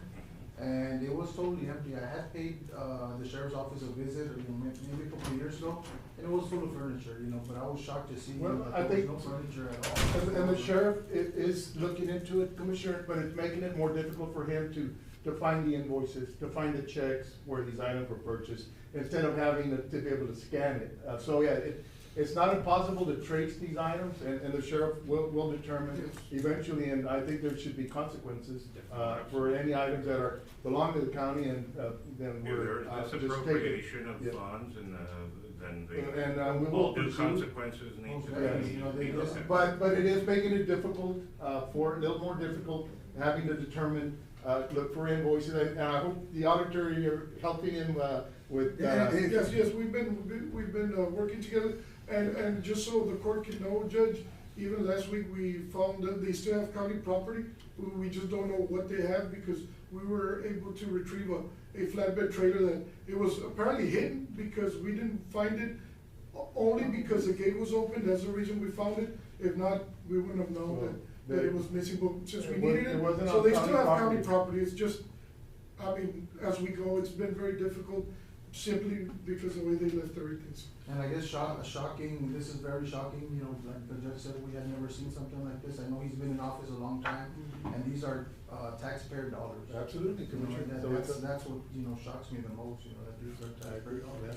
And I was with that administration when we came in 2020, and all those desks and items were there, nobody bought anything, because I sat behind most So of those you have desks. firsthand Oh, knowledge, yeah. yes. Yes, Oh. definitely. And that's where I was getting And I at did when pay him a I- visit, and I when I noticed visited. a lot of the furniture that was there previous to us coming Yes, in. they took refrigerators that have been there for a long time, the freezer again that was donated through the food bank, it makes it, because it was for jail purposes, so it makes it kind of. We're gonna follow it through, Counselor. It has to be looked into, Judge. I haven't been in the sheriff's office in a while, Judge, but it's empty right now, I mean, is it Well, what you're well, saying? Just what they've been the donating. generosity of our community is overwhelming, so Yes. we've got 1, 2, 3, 4, 5 desk items that have been donated by, RD's Discount Store and Cool Breeze, very nice items. We have chairs that have been donated by, J3 Precinct 2, Judge Bruni. You know, these people that are donating, it's kind of like a double dip, because they, you know, they were purchased through their taxpayer dollars, yet again, they're bringing more They're donations, just- so, you know, it's kind of embarrassing if, I you know, wanna that's the thank word I can use. Mr. and Mrs. Edmundo Garcia and family for donating a desk. Gabriela Guevara donated chairs. Mr. Alberto Chapa donated a chase. We've got a chair donated by the Department of Public Safety, Judge of the Peace Precinct 1. Roseanne and Artemio Garcia from Z Wings donated a really nice desk. And lobby furniture was donated by Hawk Ready Mix. So, I mean, the community came through for us, but it's almost embarrassing that we're at this position. It's a good idea for any new official coming in to take an inventory of everything that's there as they take office, Judge. So, Apparently it was a smooth, transition, but, nobody was allowed to go in there. well, you know, and that's one thing that, Yeah. well, needs to be done, so it's Yes, good that and you're we're doing doing that. that. And- Were you allowed access, Sheriff, to the Sheriff Department before you took office? No, not at all. And he's a county employee, he was not allowed access. So we're grateful to the donors that donated all this furniture and desks and, Do you have a list of some we things that? do, Judge, and all, but I have to go through it again since, you know, we're still gonna get more furniture donated for the lobby area. It still hasn't come in, but we still have that included, so like I said, just give me, cause we're still needing filing cabinets, things like that, so whatever we Well, can if get from you the have, county is. I mean, the board can approve an amount. I would say, Judge, that we can approve an amount not to exceed 20,000. And if I don't use it, I'm not, If you don't use it, I won't it use goes it. back. It's just what we Okay. need. So that'll be my motion, Judge, to allow, Zapata County Sheriff's Office, to purchase furniture, office supplies, computers, et cetera, not to exceed 20,000. Motion by Commissioner Solis, seconded by Commissioner Moya. That's fine, Commissioner, this will come out of the, non-department maintenance, and, we do have funds there available still, and, we'll, see, just, maybe, once you, acquire all these supplies, bring them to the court. Sure. Judge, again, I wanna thank, these, businesses, individuals that did donate to the sheriff's office. And again, I don't think it should have led to this, but, you know, we're very thankful for these individuals and businesses. Very well, we got a motion and a second, all those in favor say aye. Aye. Motion carries. Item number 25 is to amend fiscal year budget to add 2 additional detention officers for the regional jail at starting at $25,142, plus an additional $2,247.70 fringe, which has been budgeted under Operation Lone Star, grant number 4372602, Department 410. I think we've been activated almost. Yes, Judge, yes. We I don't know if we've been funded. we needed our county emails. We barely got them because of everything that's going on, Friday afternoon, so we still need to, and I'll get with the I think we can bring these on, because they're funded, it was just showing two, So- instead of four, and I spoke to Rodney, he said that we can't. In this situation, Judge, through the grant, there were 40 detention officers. Either a typo or in the budget, it only showed 2, which it should have shown 4, so that's all. It just Do corrected you know if Rene already worked with our county emails? I know they were down last Monday, or this Monday that passed. Yeah, We couldn't log into it. I know that he said us, but I don't know on the other ones. I didn't hear you, Commissioner. On Monday, the emails were down, we couldn't log in. So I don't know if he was aware of that. Nelly, did you get to talk to him, Nelly? Monday? And it's his, To he's Rene? been judged. I accessed mine Friday and it worked fine. Okay, they're working, because I know Monday they were down. Yeah, I reached out to him, but he didn't answer, but, that I know about, Commissioner Garcia, that's mine why was we set working. both of you up. Okay. He called me on Saturday. Yeah. Yes. So So y'all they're are already good to go. working. As far as the county email? Yeah. Yeah, the That was county one of the. I already had it. requirements. So both the county auditor and the new sheriff needed, those emails, that they've been set up. Okay. Okay. Motion by Commissioner Moya, seconded by Commissioner Morales, to approve those 2 detention officers for the regional jail. All those in favor say aye. Aye. Motion carries. Thank you, Thanks, Judge, Sheriff. Commissioners. Keep in Appreciate touch. that. Yes, sir, of course. Item number 26, requesting $25,000 from the tobacco fund, 67-800-43800 to medical supplies, 10-543-42611, due to the funds being exhausted. Mr. Dan? And we did have the funds in here. Okay. Morning, Dan. Morning, Chief. Judge. Good to Morning, see you. Commissioners. Yeah, I went ahead and spoke to Mr. Gonzalez before I submitted that request, and we're here throughout the year again and already exhausted our funds. I know that, those medical supplies. Now, as far as equipment that we were able to purchase through Operation Lone Star, you were able to get EKG machines? Yes, we got 5 EKG machines and 5 Defibrillators? stretchers. Oh, stretchers. No Stretchers. defibrillators? No. Can we use those, or are we qualified to use those? The Two. cardiac monitors, Have the different. Oh, so we have them. I just wanna Yes. make sure we. Oh, yes, no. All the equipment that y'all need, you have. Yeah. Thank you, Ms. Gavin. We were hoping, but we understand the situation with ODS. We were hoping that this year around we were gonna focus more on the fire side for the equipment. But Right, you know that the they- budget got cut, and we understand, but you know, Gabby has been working on some grants, and, so we can possibly be getting some equipment. I mean, bids at a time, but. And I see Mr. Esser here in the audience, those ambulances, Mr. Esser, we put them to work. Oh, yeah. Not through that grant. Judge, I make a motion to approve the request, transferring the funds. Motion by Commissioner Solis, seconded by Commissioner Morales, all those in favor say aye. Aye. Motion carries. Thank you, Dan. Thank you. And the radios are working, right? They're getting programmed as we speak. We barely took it. They took a while, RZ Communications. We have the radios, but, to program it. Yeah, it But takes a we're while. already working on it. I'm glad to hear that. Yes, Okay. yes. That's good, there'll be communication now. Item number 27 is to advertise for a site manager for the Falcon Nutrition Center. Ms. Berta did inform me that, the current site manager was retiring this month, I believe. And so we can go out, for. Motion to advertise the site manager for Falcon Nutrition Center. Motion by Commissioner Solis to advertise for the site manager, seconded by Commissioner Morales. All those in favor say aye. Aye. Motion carried. Mr. Gonzalez, got to review project considered, for the certificates of obligation. Mr. Gonzalez, good to see you. Good to see you, Judge and Commissioners. Good morning. Morning. Welcome, Commissioner Moya, to the Commissioners Court.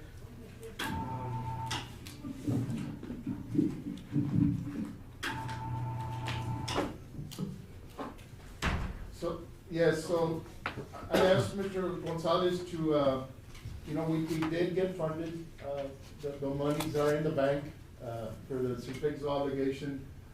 Initially, the court had set a, priority list of the projects, and I just wanted Mr. Gonzalez to go over with the court, to see how we can, utilize those funds and how we can, begin to Yes, utilize. Judge and Commissioners, on those funds that we had requested initially, there was a list that, was sent in for the financial officer or financial advisor for, grant funds, I guess, projects that the county was looking at.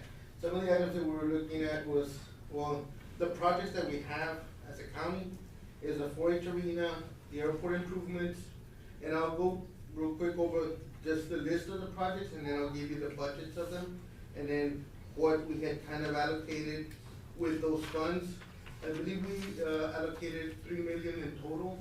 Well, but Well, we rounded up to 3 million. We rounded it up to 4 million. Oh, we rounded up to 4, okay, so the last communications I had with, Yes, so we have 4 million available. Okay, great, well, then you have an extra million, because I had looked into the, and we did. That's what we have in the bank, right? Yeah. We have a little bit less, I think, because of the fees that got paid out Okay. to the, Very close to 4 million. yeah, it's Very, close very to, close, yeah. okay, all right. So we have the 4-H arena, that's a, grant application of, 1,100,000. The airport improvements, that's, 6,186,292. The fire station is 1.9 million. The emergency operations center, that's 1.33 million. The sheriff's office is 1.2 million. The airport fuel farm is 412,500. The Falcon Lake boat ramp is 722,000. The Los Ebanos Golf Course Trail was a total of 1.5 million. That includes the purchase of the golf course and, the walking trail. Right. That's, being constructed or being, designed and ready for bids. Right. The Miraflores Park was 200,000. The Medina Drainage and Booster Station improvements, that was, 1,050,000. The Falcon Mesa paving, that one's already completed, project is 367,500. Sunny National Water Plant was, 1,050,000. The emergency low level raw water intake, that was a 1 million grant. And then we had included items that were not grant or loan, awards, but that were needs from the county, which was the, standpipe, ground storage, tank repairs. The one is the 1 million gallon tank that's, north of town. The, standpipe that's on Falcon Lake Estate East. And then there's, some storage tanks at the water tank. We had included those for 1.25 million. Yeah. Lift station repairs, initially we had put in 250,000. I had a meeting with, Mr. Trevino and his staff on Friday, Loy and Meriton Valadez, and we were looking at those needs.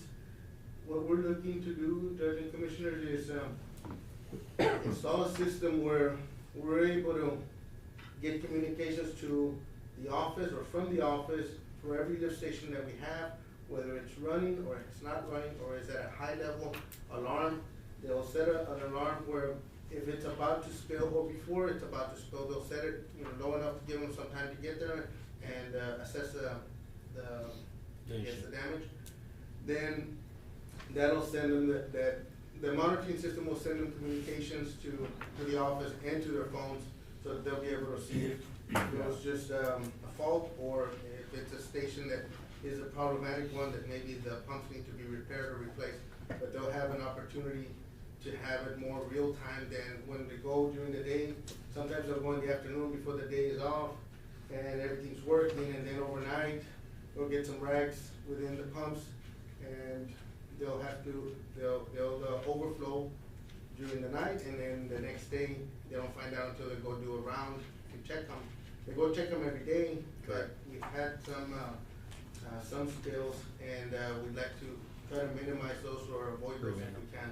So then that system, we spoke to, a communications, company that does that specifically, and they gave us an estimate, per station, so then we can do either all of them or do, the majority of them. There's 37, 30, what? There's 38 stations. And how much They've already done 8. Okay. So then now there's 30 left. And so then the budget that we have for that was 300,000 on the lift station. That's for the monitoring system. And then we have raw water pump and control. That one we had budgeted 200,000 with. But that's with the grant, right? No, this is with the. Oh, that's right, now you're with. This is for the certificate of obligation. But the raw water, we're taking care of. No, the raw water, we're buying a pump, a separate pump, with the grant. And then that's buying a pump and a structure for low water conditions. Yeah. This pump was to replace one of the permanent ones. If we had, and we may have a little bit of money left from that grant, we will apply it to one of those pumps. But the one that we applied with the grant was for a platform and a trailer mounted electrical pump. Correct. With the electrical communications going down to it. I got you. And automatic transfer switch to the generator. So, I think, you know, and I see Mr. Esser, kind of these items are very related. There, a lot of them are So, very on the, you mentioned the fire station, the 4-H arena, sheriff's office. office. All of those, the court had agreed to request loan funding, as part of, our application. Is that correct, Mr. Esser? I believe all except maybe the sheriff's office. I don't know. Everything except the sheriff's, okay. Oh, yeah, I remember we said we can, I think we can swing that one, and it was included, yes. So it's, so those won't affect the CO. I just, the commissioners know that, because there is considerable match with those grants, but it won't be coming from the certificates of obligation. Right. Yeah. The ones that I had on the certificates of obligation was the airport improvements. It was Yes. a 10% match. That's 600,000. 600,000, and then I had the emergency operations center at 300,000, Yes. and that's a FEMA funded one. Right. And then there, and And then the sheriff, the, sheriff's office, I think. the sheriff's office was 540. Yeah. So we're at 1.4. Yeah, and then you had the 1.25. These on the bottom is the 1.25, the 250, and the 200. These are for the water and wastewater department. But we did have an application, which is your next item, that we applied for funding for those. So what I'd like to present to the court is that if we can maybe just for now do the more pressing stations that we're having problems with, which one of them's like the lift station at Highway 83, the one next to Medloss. That one right there, the one on Nicholson Addition, at the very end of Nicholson Addition picks up all of that subdivision. And then there was a sewer plant transmission gearbox on the auxiliary, on the old section. There was 100, and then So you're probably looking at, for those improvements, right off the bat for the water plant, probably $500,000 is what you wanna allocate. Yeah, yes, pretty much. Okay, so if you get to, so out of the 3.7, $500,000 is emergency funding to fix those, The water and wastewater. Wastewater. Now, the 1.2, we, like Mr. Gonzalez said, we're trying to get funding, hopefully it'll come through. I guess we can wait on, but I wouldn't necessarily wanna spend those monies because we might not get the grant funding. So if you add the 500,000 plus the 1.2, you're at 1.7, is kinda off limits, right? Right. So we're down to 2 million from the 3.7 that we have, right? 3.7 something? That's correct. Okay, so we're down to 2 million. The airport was a $600,000 match that we had agreed to. Initially, that we have in the enterprise fund, we have substantial amount of, and that grant funding was gonna come from the enterprise fund. So let's say we cut 300,000 off of it.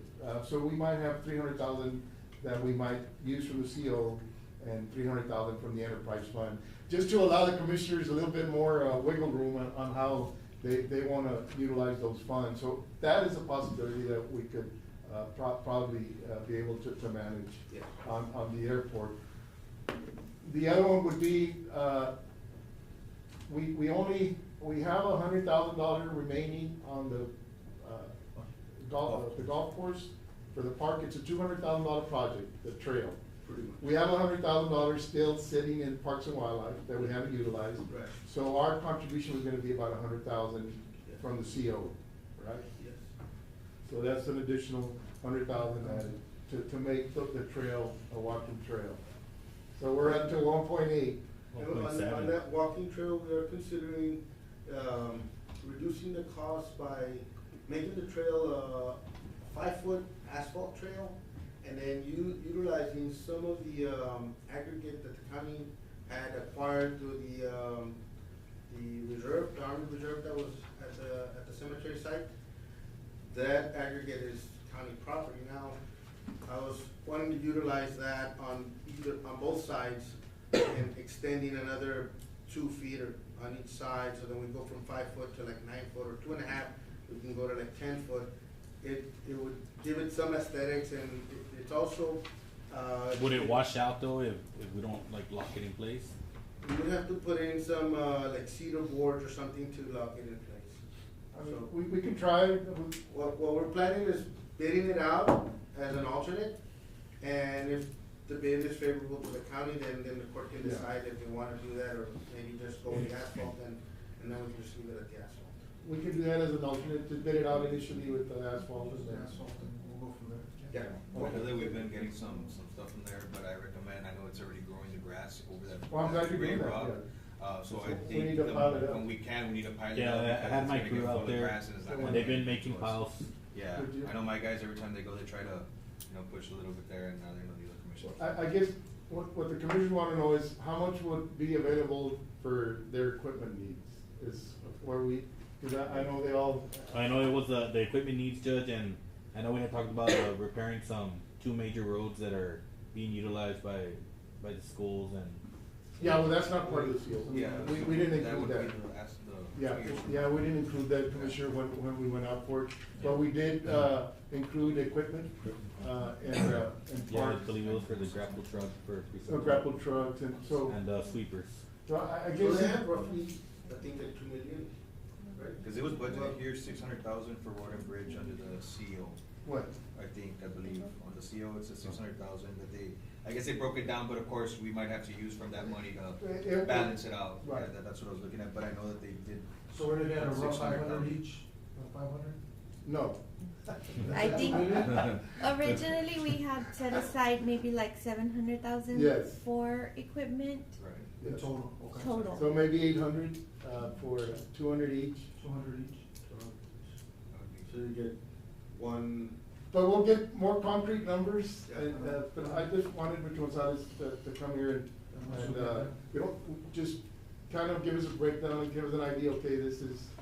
And on those items that say that the waterworks they had those 38 stations, and the 8 that they've done, so they have 30, and then some of them were like the Rosa Maria area, the Amador, well, they call it Amador, but it's the, on 13th and 4th on Flores Street, and then there's one on River Drive, there's one on Lakeshore Drive. You go down and turn right away there, and then that pump's always, I guess it's started grinding a little bit, so it's. I know y'all are always having issues also on the one on 16, right? 16th and 20. Yes, and so what they wanna do is they want the ones that are able to be converted to above ground pumps, which usually are those that are 15 foot in depth or less. They'd like to start converting those to putting above ground pumps. They're a lot easier to maintenance and remove the pump and send it off for repairs and put in a new pump. And I know you had talked about, you know, maybe upgrading the pumps for like growth of the community, like let's say they start building houses. We're already prepared for a big enough pump to pump everything out. Yes, and some of those already need that. They maybe were Correct. installed in the early 90s, and over the last 30 years, they've had an inflow of residents coming into those areas. So they need to be upgraded, and they now also sell, in some areas, we may need to consider like chopper pumps, where we have a lot of sanitary wipes that clog up the pump system, and they just become so much that it makes the pump fail.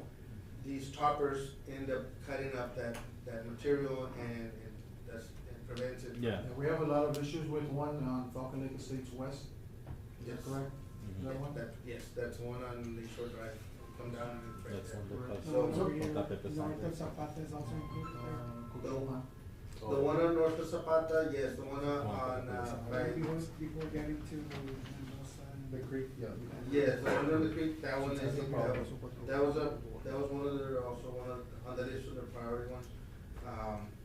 That one, we may need to look at, we have a 3-inch force main coming out of that. We might need to increase it to a 4-inch. It's not a very long run, but at least a section of it, because there is a couple of turns, and it is slowing down the flow through that pipe.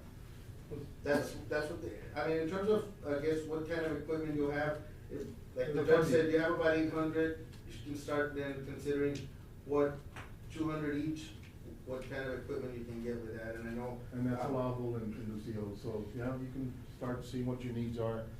I think 800, I'd be comfortable, you know, moving forward. We certainly made a priority for the waterworks and those, so, and then the grants, we do have to match those grants, and so with that, we can move on. We don't have to take action on this right now, but that's kind of idea. We can get a more detailed report. I guess you got some ideas on. I will provide the judge and the commissioners a list of, like, what's broken down, what lift stations or what improvements are coming in on each of the precincts, so that you're aware of what areas, so if you have residents that have concerns or have brought it up before, you'll know, okay, this one's one of the ones that's being. I know that we're having issues in precinct 1, the sewer's starting to, I guess, smell again. I think that pipe right there on the Ramon Flores part, where the pool's at, it's already cracking again. I checked it out the other day, and there's a bunch of stress cracks in there. So we just wanna check it out, and that's one. I don't know if there's a. Yeah, that one has always had issues. Yeah. Like every time you pass by it, right I know there. they fix it continuously, but maybe we can, help out and see what we can do. Yeah, some of those, they've been there for. Very long time. Okay, Commissioner, well, we got a lot, we've got an idea. Appreciate Commissioner Gonzalez bringing that up. No action on 28. We'll go to 29. To review projects submitted under the EPA grant application. So are we ready to bid that out, Mr. Gonzalez? Well, on the EPA grant, Judge, that's the one that we just applied for. We applied for it just recently. Oh, I'm thinking of the EOC. Okay, yes. What's the EPA? This is the EPA one, Judge and Commissioners, it's the one that, the county applied for almost $20 million. Yes. 19,995,000. And the items that it covers is, it covers housing activities. 10 homes would get, green, cool roof systems, air sealing systems, insulation systems, natural gas conversion system, solar panel system, electrical and HVAC system, new high service efficiency appliances, electrical water heater system, and then they're considering 2 mobile home replacements. And then, those would have to, they go through, like an interview with a homeowner, make sure that they qualify and that they're able to get those, program, activities. Then there's also some green activities that were included. The green activities is considered permeable parking areas. We considered 3 permeable areas, permeable streets, 8,500 square yards, walking trail, new shade tree canopies, new EV vehicle, and some park improvements. Park improvements, we were considering the one that's between the Little League fields and going into the Veterans Park. We're considering improving that part from Highway 16 going north as far as we can, up to just past the Veterans Field, and then putting a trail on that channel as well. And then the other one was gonna be on Miraflores area. Then you have community facilities, you have a resiliency center. That one is gonna be your Boys and Girls Club upgrades, to put in, solar panels on the roof system, enclose that basketball court, and put in, restrooms and offices, and then, some basketball courts, but also have some ability so that if a family gets displaced, they would maybe be able to get some assistance to stay there for a little bit while they get help. And then, it'll have a backup generator. The 4th item is, infrastructure facilities. That's where I mentioned that some of them are we have them on the CO, but we've included here, roughly about $8 million Right. worth of, infrastructure facilities. The resiliency center was, 5.3 million, and the infrastructure facility is 8 million. It included a PVC water line replacement, about 10,000 feet. There's some asbestos lines that we have on, 16, right? 16, and we'd like to replace, some of it and then add some valves for better control. The, raw water, lake intake upgrades, the control panels there, we need some VFDs, and then there's, at the water plant, the sludge drying beds that are going to the pond. We'd like to put in a system there to remove the sludge and not have it go to the pond. So then that way we, in 15 years or 20 years, we're not cleaning the pond up. And then, water storage tank rehabilitation, we put the 3 tanks. That was, 825,000. We put in 2 wind turbines, one on the water plant and one on the sewer plant, so that they could then compensate for the energy that's being consumed by those 2 plants, and then save the county some monies there. This station rehabilitation, we put in 17 upgrades on the stations where they get pumps, backup generator, and control panels, including the SCADA system. And then, the manhole rehabilitations, there's some manholes that are failing, and we put in 150 manholes throughout the community. There's some that are on the creeks, that sometimes when we have good rain events. Yeah, it they'll- happens a lot right behind the softball parks that we have here, and The water comes through. yeah, the water like So rises. we would rehabilitate those and put in, watertight covers, and they would be bolted down so that they don't overflow, Yeah. and they don't get infiltration, also Correct. that damages their station. Open channel improvements and fire truck filling stations. Sometimes there's fires out, we had one last year, out in the ranches, and there's no In San filling Ignacio. stations nearby. So then we would propose to put in 3 filling stations in areas where we would be able to have the fire truck go fill and go continue fighting the fires. And, I guess, one towards 83, one towards 16, and one towards 83 south. So we had 3 stations for that, and then we also put in, category number 8 was education and job training, collaboration with Laredo College, so that they could train, our employees to be able to service some of these green, items that we're proposing within this project. Okay. So total, that was, like I mentioned, total project was 19,995,000. The breakdown was administrative and legal expenses was 4.2% at 840,000. Contractual services or engineering, architectural, and other services was 7.6% at 1.5 million.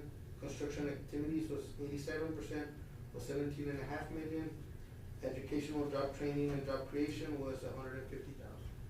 Yeah, one of the good things about this grant that we applied for is that there's no match. Correct. There's So no. it's, What whatever we get awarded. what are the odds, or where we at? I was talking It's to called this- faith, Judge.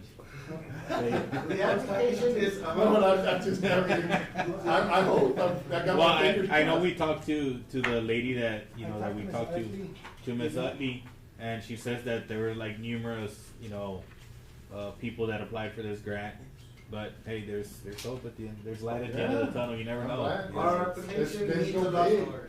And the good thing is that the person Mr. Memo's working with has done this grants before, so we're in an advantage just in that. Yeah, So. I'm happy, let's move It forward. was 100% complete. It's a Every good item plan. that was requested was We answered. got letters of support from several state reps and everything, so. Yes. We should be. Good deal. It has a. And that's a good thing about going to conferences.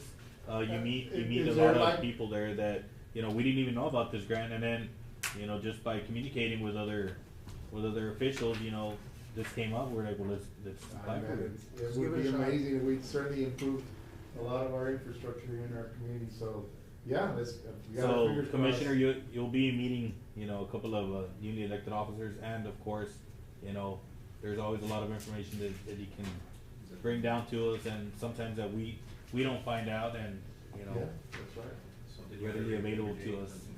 Yeah. So So, more is there like like a more- deadline, is there a or notification deadline, or? They're supposed to let us know this month. Okay. No, well, they were, but I was talking to Yvette and she said that since there's so many counties that applied, It's probably gonna be late February. Okay, well, that's good, we'll. Surround the corner. Yeah. And if we get it in January, it would be awesome. Yes. We did request, letters of support from different, I guess, reps, and, they provided those letters, we submitted them, and so then, you know. It'll be a lot of improvements if we do get I this know. right. You know, I know it's not gonna be, you know, with a snap of a finger, you know, getting everything done, but it'll be for the years to come. I did bring a full copy of the application, I'll leave it at the I judge's office. appreciate it, yeah. And I did also email it to, Roxy, so she has the digital, and, the judge's office has it, but I'll leave. I would like a copy of the breakdown of all the 1990s. I have it and I'll leave it here, and I'll get you a Okay, copy. that's fine. So that you each. Just so we know where all that money, if we do. Where get it's, it. how it's broken down. Yeah. Yes. No action, Commissioner, on 29. So item number 30 is to review the San Ignacio project status and take action needed. And I guess this is in line with, which would be that one? The number 40, Mr. Escher, do we take it at the same time, or? To review status of the CDBG CFC 22-0086 San Ignacio Water Plant Improvement Project and schedule final inspection for the Tuesday, January 28, 2025 at 11 a.m. Mr. Escher, good morning. Thank you for being patient in a long meeting. You've been on the road since 4:30 this morning, I understand. Thank you, Judge. Commissioners, we just, my comment, first of all, I wanna thank the court for having the vision to do the rehab over there at San Ignacio. Obviously, when we got into the project, there was some really, you know, pretty bad elements in that plant, and, hopefully this, project we're fixing to close out will correct all those deficiencies. I wanna thank Manuel for pushing on the project. He's done an awesome job coordinating with the contractor. The contractor's done a good job, keeping pace with the project. I appreciate that. Work has progressed well and timely. Obviously, we didn't have many rain days, unfortunately, but, the project has gone smooth and with very few concerns. So we're getting close to wrapping this one up. The grant has an end date of January 31st, 2025. So we're moving forward, initiating the closeout process. We realize that not all the work is complete, but it's gonna be substantial by the time, we schedule and conduct the final public hearing, the final inspection. We do know there's always some items at the end, some cleanup, punch lists and stuff like that, that'll be created as we do our walkthrough in our inspection. Commissioner, we wanna invite you I'll be there. on that particular day, if you can, work it into your schedule And, to participate in I that. also wanted to add, I wanna thank Mr. Garza and of course Mr. Trevino, for always keeping me in Mr. Gonzalez, of course. Like everything that's going on throughout that project, as it was carried out, so Yeah, thank you guys for all that. When was the date for this? For the grand, the walkthrough. The walkthrough. 28. Once these, contractors, I was there Friday, they were installing those valves.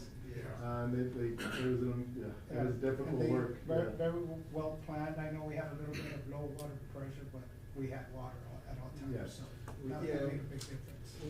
We never met I guess, we didn't cross the barrier to boil water. No, because what we did is we reversed the flow from the landfill booster station to be able to pump back to San Ignacio. Yes. We had 20,000 gallons there, and so we were able to utilize those 20,000 gallons to maintain pressure over those 5 hours. Yes. We were shut down. It was difficult work, but they got it done, yeah. Yes, and they ran the plant over the weekend, and it ran smoothly.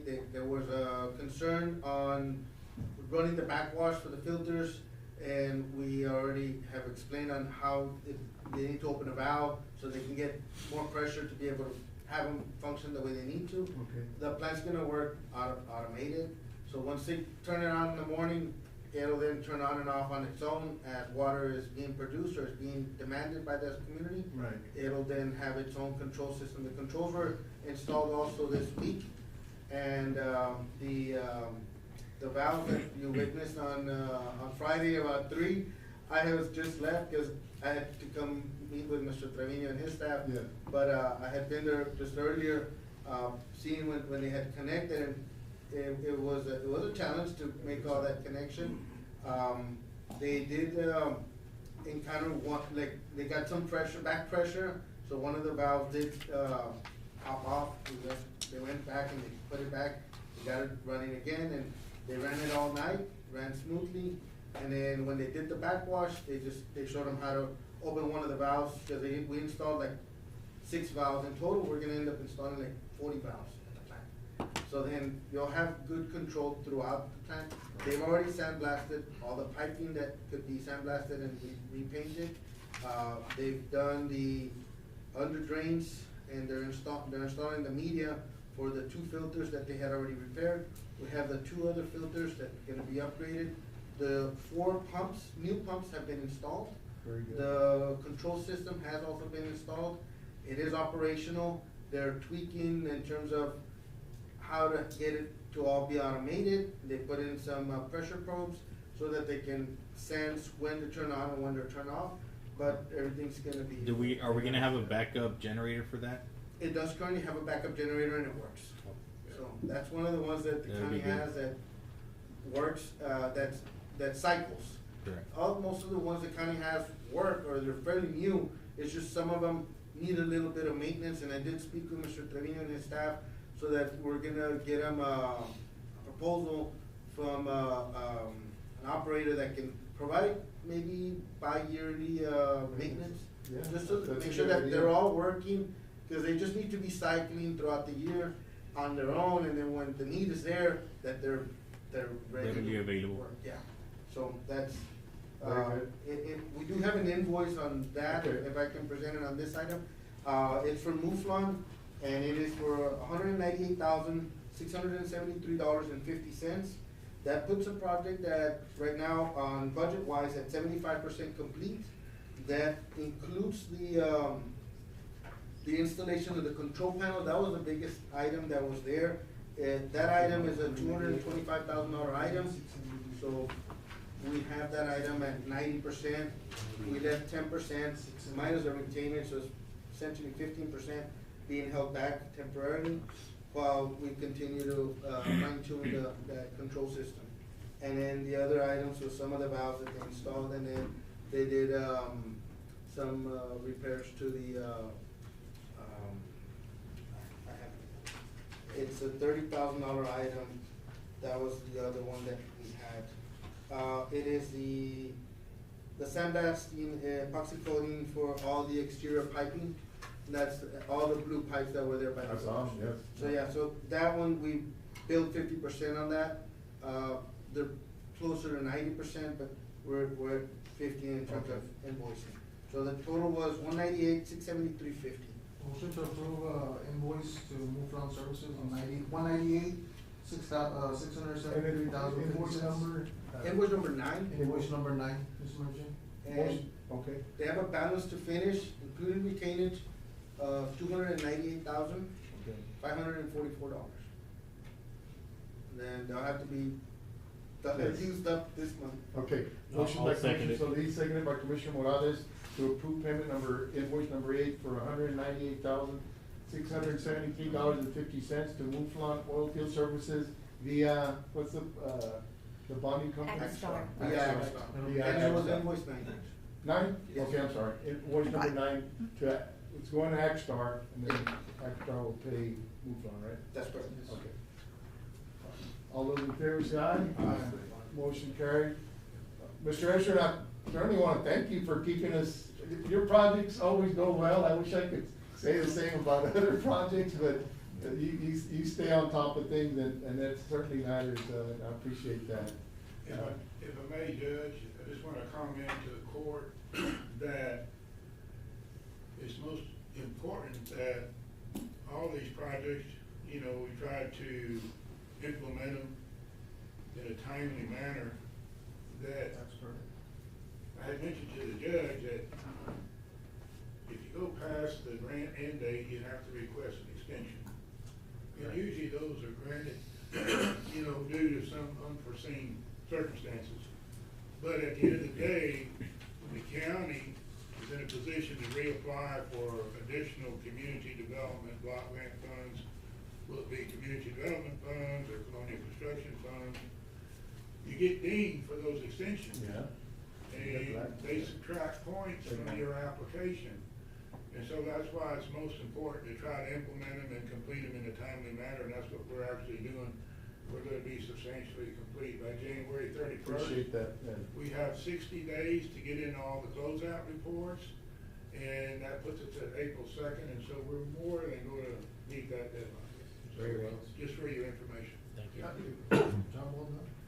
This is a large amount of funds, Mr. Gonzalez. Any chance of being reimbursed soon? Well, I talked to the auditors Friday and said, well, this was our due date. Yeah. And he said, well, I'll get to you for sure Monday. I go, well, give me a no later You might date. have our audit.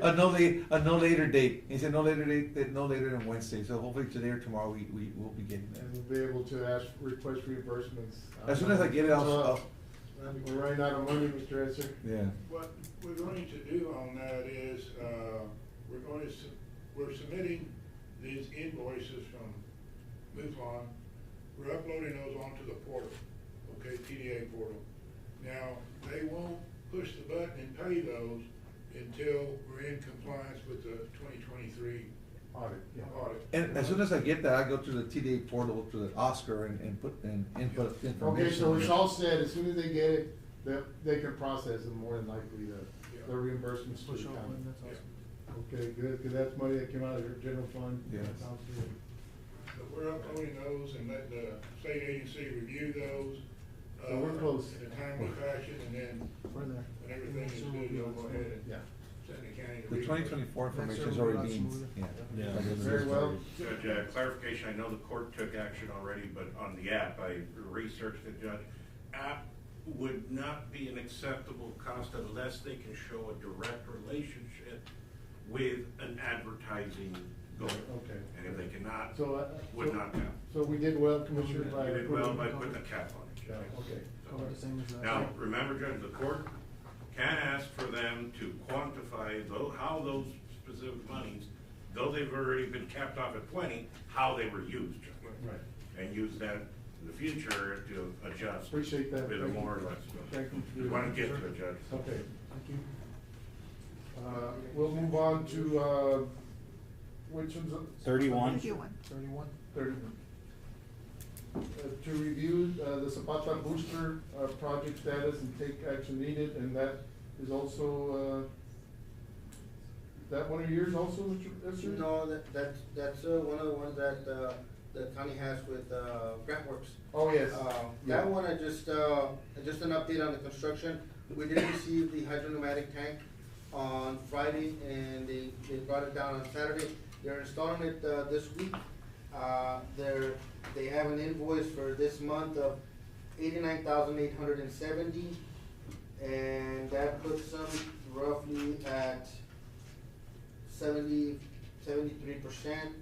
and then they have a balance to finish, including retainage of $247,121. So I need a motion, Commissioner, for Axstar also. That's invoice number 8. Invoice number? 8. Invoice number 8 to Axstar. Correct. It was 89,870? 89,870, correct. Motion by Commissioner Solis, seconded by Commissioner Morales, to approve invoice number 8 to Frank's Construction via. Frank's Construction via Axstar. Via Axstar Bonding Axstar Company. Bonding Company. The main item on that, Judge, was the 6,000 gallon hydropneumatic tank, which is a I know that. $220,000 item. That, with the delivery of that doesn't put them at 100%, but it moves them to like 85%. Okay. Motion second, all those in favor say aye. Aye. Motion carried. Going on, item number 32 is to review the sheriff's office project and act on items, and that includes Mr. Esser's. Yes, Mr. Esser. Item number 38 is also to review status and take any necessary action on congressional directed spending community facilities grant through the USDA Rural Development for Zapata County Sheriff's Office. So, On that one, Judge and Commissioners, I did meet with Sheriff Montes and his staff on, last week. And we went over the plans, wanna make sure that he was familiar with it and that he was comfortable with what they were getting. He did make a request and, we get it to the court. He was asking if there was any possibility that the building could be extended northward. Northward this way, Towards the parking lot? No, towards the parking lot. Not this way, cause I told him, we have a couple of trees, we don't wanna, we don't wanna remove, but if we go northward towards the parking lot, up to like the curb, and then he was considering maybe doing that parking area, there's a lot of vehicles that park parallel-wise. Yeah. So then not have any vehicles parked there parallel, but then make it like a one-way entrance or an exit, right? And, have angled parking so that the building can go up to the curb, still leaves enough space for vehicles to pass through. It just won't be a two-way in that little piece. So how many feet would that be extended? Roughly about 18 feet. 18 feet. and that And adds then a the width is cost to the project. It would add a considerable. Why is he pushing so much to extend the building? I think the initial Because he plan says was that- just to remodel that. He has limited space for the current staff. We went over the offices, and I'll leave a copy for the judge and the commissioners. They have certain amount of offices that they have available to the staff. We're remodeling those offices, and he said that it's really tight, and it's been like that for 20 years or more than 20 years, I don't know, whatever. But this grant was not. It was not an extension type grant, but, yeah, cause it will add considerable, cause you're looking at about a little over 1,500 square feet. And commercial construction usually is. Some of the offices are pretty big that you can cut in half and make two offices out of one. Well, I don't in the know if initial that's- grant, I think they changed it up, it'll just delay construction. We need to get something moving on this. We're ready to move this one as is. The parameters, Judge, whether it's just repair and remodel, or, Also- because we may be restricted Yeah. and not allowed to extend. And that might be a case It might of, be. and I know the language on that, we've been waiting already. I can look into it, if it's repair or remodel, I don't know if it was specifically, stated like that, I'll look into that for you and, get back to you. I just don't think, given, we were already, They were pushing the time. we already allocated those monies for the existing remodeling. Or can we do? So we're not gonna do that anymore, we're just gonna, I think it'll create No, they would still wanna do that. Well, it'll be a substantial increase in cost. About $500,000. Yeah. Which we don't have. Is there that kind of leeway in the grant for an extra $500,000? Well, No, that'd he be out would of have to, pocket. he would have Well, to. of us, the county. Yeah. He would have to Well, then that's request. a very simple Even, answer. even We don't less, have it. even less chance. Well, I put it. No, I understand, and the sheriff, what's this? Well, if the funds were there, maybe, but This is there's no funds available. Yeah. We're tied up with all these grants. So this is based on the next rate. Yeah, maybe it'll be a phase two. It's voluntary. In the They're future, looking we to probably extend it, so they're asking, get something from- can it be extended or can it just be interior, and this is basically voluntary. I think that would be something for next phase, maybe phase 2 of a grant I think application. that could I be think maybe we could look into that in the future. Yeah, it was roughly about 18 feet going north, the width of the building, which is about 85 feet. And, maybe on the corner, creating just like a corner spot. Right. That could all be a phase 2. We might, And yeah, get additional phase 2. funding. we Yeah. can- That way we can get it on the inside and work on the So, siding. with this, are we ready to like go out to bid? Yeah, I did get, from the, asbestos, company. Okay, good. The reports, I brought it, I'll leave it at the judge's office for, I guess, for records. But the reports for the asbestos came out real good, from asbestos. Good. Which was great news, and then. This for the sheriff's department? For the sheriff's department and for the EOC. Both, We're good there, both too. of those came out, We were a little worried. And how about the fire department, everything? it's all new, it's all new construction. Okay. Yeah, so we're not, Yeah, we're worried about remediation or of that, so That's I'm a- glad that's a good report. That's good It's news. been established that that's a pretty Yeah. expensive, I did get an invoice from the architect on that, Judge. It was for, total of $48,250. And that's for, And this is for. the sheriff's office? No, it's for the fire department. Okay, so on the sheriff, we just do what? On the sheriff's Let's office. do the sheriff first, yeah. Okay, so for the sheriff's office, it'll be a report item and, hold on. I do have, invoice from O'Connor Engineering for the asbestos report. Okay, And it was for, $2,850. okay. Motion to approve, invoice, to O'Connor, for $2,850. Motion I'll by second it. Commissioner Solis to approve $2,850 to O'Connor Engineering. Yes. And that's gonna. Seconded by Commissioner Moya, and this will be for the asbestos report. Asbestos. Okay. For the sheriff's office. All those in favor say aye. Aye. Motion carried. this is still part of 32, Judge, or? Yeah, we're at Yeah. 32. 32. Yeah, that's on the easier. And so and there we have no other information on getting out or how, where are we at? He sent me, I guess the architect told me, they're basically ready to go. Ready, They they're really ready to didn't go. wanna do changes, but I wanted to present the requested. So no changes, so yeah, We're let's gonna see if add we like can move 7 forward. offices. If we move north, it was to add 7. Yeah, So- it's phase 2. So we'll go ahead and, And try to get. I'll let them know that we need to get it out for bids. Okay. And then we'll move forward with that. All right, item number 33 is to review the fire station project and act on items, and at the same time, I know Mr. Esser has we're 37. To review status and take any necessary action on congressional directed spending, community facilities grant through USDA rural development for Zapata County Fire Station, so I guess we can take those items at the same time, we all have the same information. Yes, that one we did provide Chief Arriaga and his staff, and I'll give him the latest set of plans, but. You're good, but Dan and Gabby, I want something going up for construction, Yeah, those were on the I think we all do. Yeah, so that one has, I think, we have, but it's all a new building, so it has training facilities, sleeping quarters, it has a triage area, it has, the bathroom, showers, lockers, so that they can go, do an emergency, come back, and then, change, and they usually stay there most of the time. So then, those are, all much needed improvements, and it'll be a new facility moving to the west. So it's the same there, but just. Same location, but it's moving west, there'll be a new building. We're not. And what Are the we- existing building, is that gonna be demolished or used for like It'll storage? be refurbished. Refurbished. It'll just be left for storage. That's exciting. Storage, Are we Yeah. gonna, I wanna see are we gonna it. elevate it Right. like it is Very in nice. the existing? Cause I know it, like, the building's There's a little rock. peak.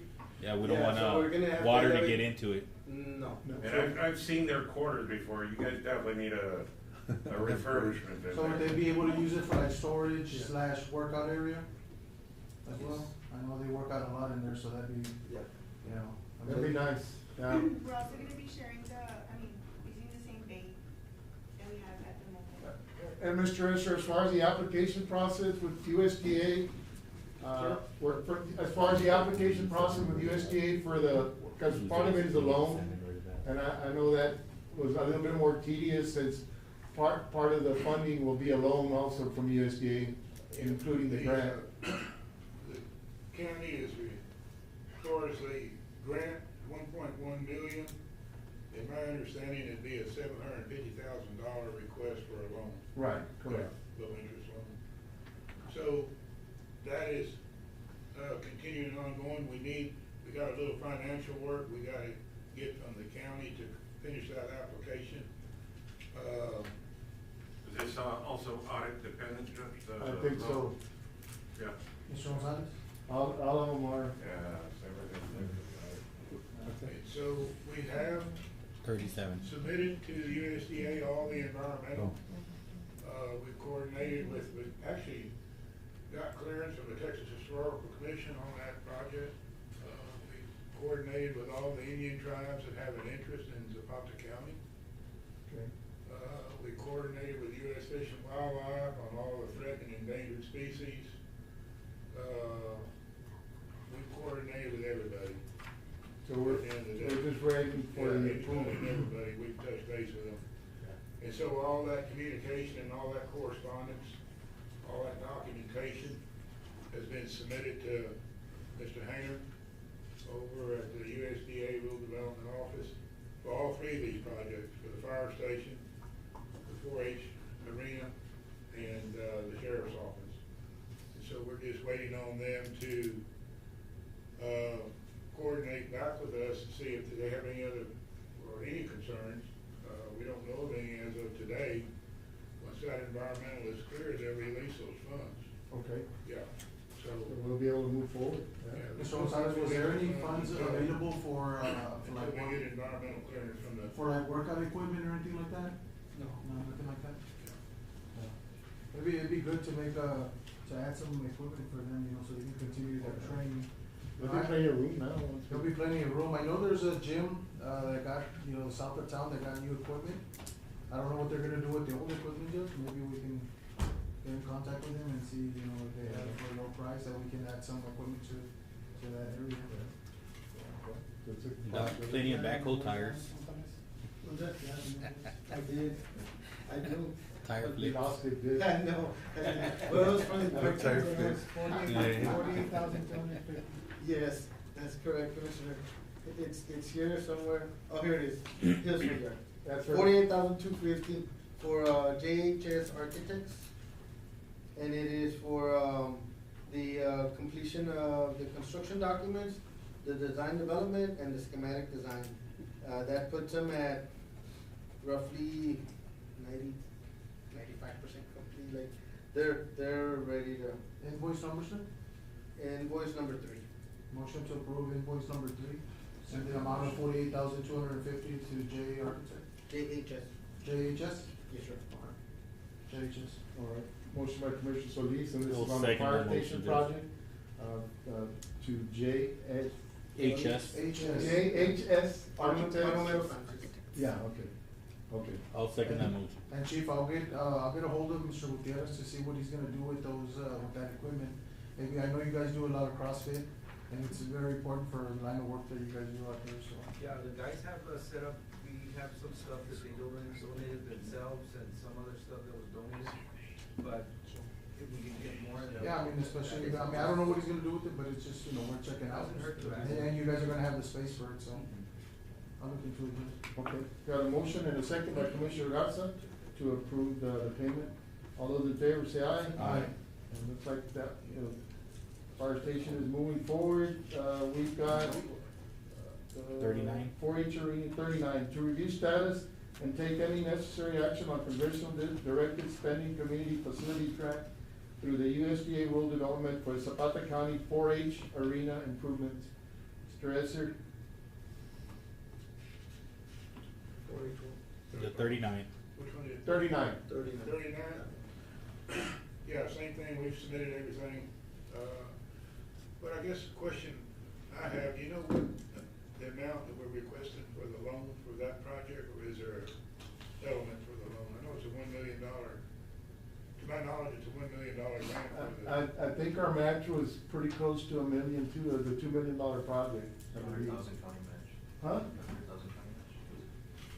I don't have it in front of me. Do you have it in front of me? How much is the match? 100,000. The 4-H arena grant awarded was $1 million, county match 100,000 from the USDA. Yeah, but I think you had put some monies, I have it for $1,100,000, but I think we had, we were gonna put some monies. Well, we're gonna use part of the prop, that we have to prop. Yeah, that's a collateral. Some of To not do a match. I'm not sure. I don't have it on the top. Yeah, I remember it was, instead of doing the match, we were gonna put the property as a match. As a value. Yeah. We need to The check value of into the that. I don't, yeah, we'll look into it. I'll look into it. I'm not, off the top of my head, I don't. $1,100,000. Yeah, the million is from USDA. And then then the they match have we were gonna 100 use, so- match, but I think we had discussed adding like 900. I think that's what the congressman wanted us to add. Yes, when it came. Yes. Okay, yeah. He wanted us to match what he. Yes. He, Cause it was, I believe it was close to 50-50 match. Cause that's what he did with most of the others. The fire station, same thing, and the sheriff's office, it was 660, and we matched 540. Fire station, I think was 1 million, and we're matching 900, and I think it was similar to that, if I remember correctly, but we'll see what we agreed to and what USDA holds us to. So, I'm not sure, Mr. Escher, on that question, we'll have to look into that and.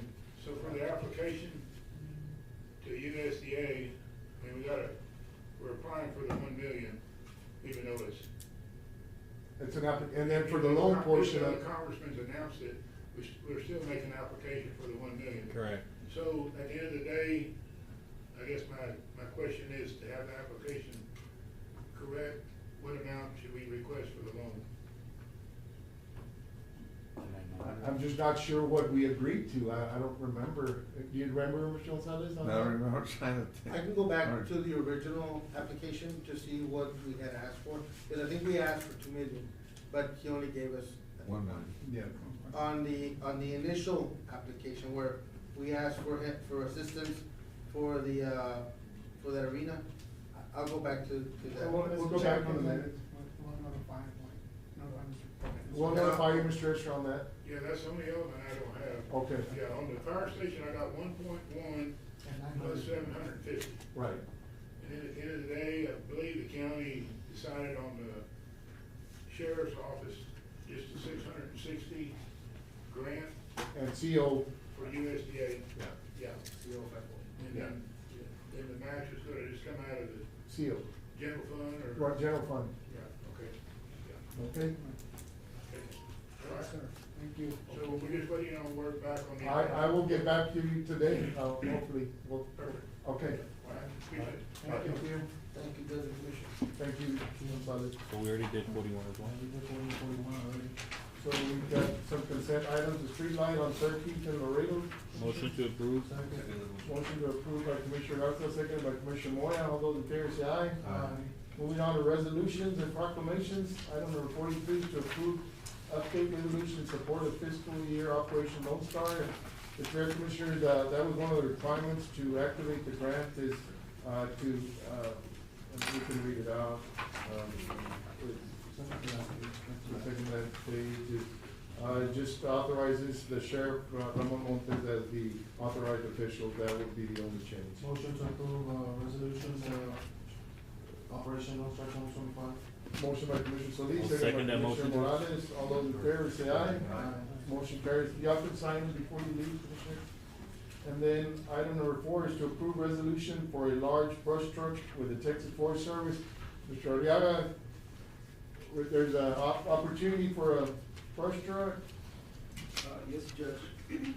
Judge and Commissioners, this grant has been actually approved already. We have to October of this coming year to submit for the grant. Right now, we're getting vendors, their bids. Okay. To see who are we gonna go with or what truck, but it's So we're good. said and done. We're getting a brush truck. We need it. We're getting it's for a large brush truck. Texas Forest Service does issue out certain specs that we do have to follow, like a guideline. And that's what we're working on right now. They gave us roughly about a year to choose who we're gonna go with. And, we're still getting those, Okay, good. those, And bids. this was an internal application Ms. Gabby did, or? This one actually has been worked by Gabby, but it was under Chief Mesa and Oh, okay, so Captain it's been a while. Orca. This has been in the works for roughly since 2017. Very well, it finally came through. Yeah. Motion to approve resolution for the large, brush truck. Second motion. Motion by Commissioner Solis, seconded by Commissioner Moya. All those in favor say aye. Aye. Motion carries. Motion to adjourn. Motion to adjourn by Commissioner Solis, seconded by Commissioner Morales. We are now adjourned. Thank you all. Brush truck, fire station.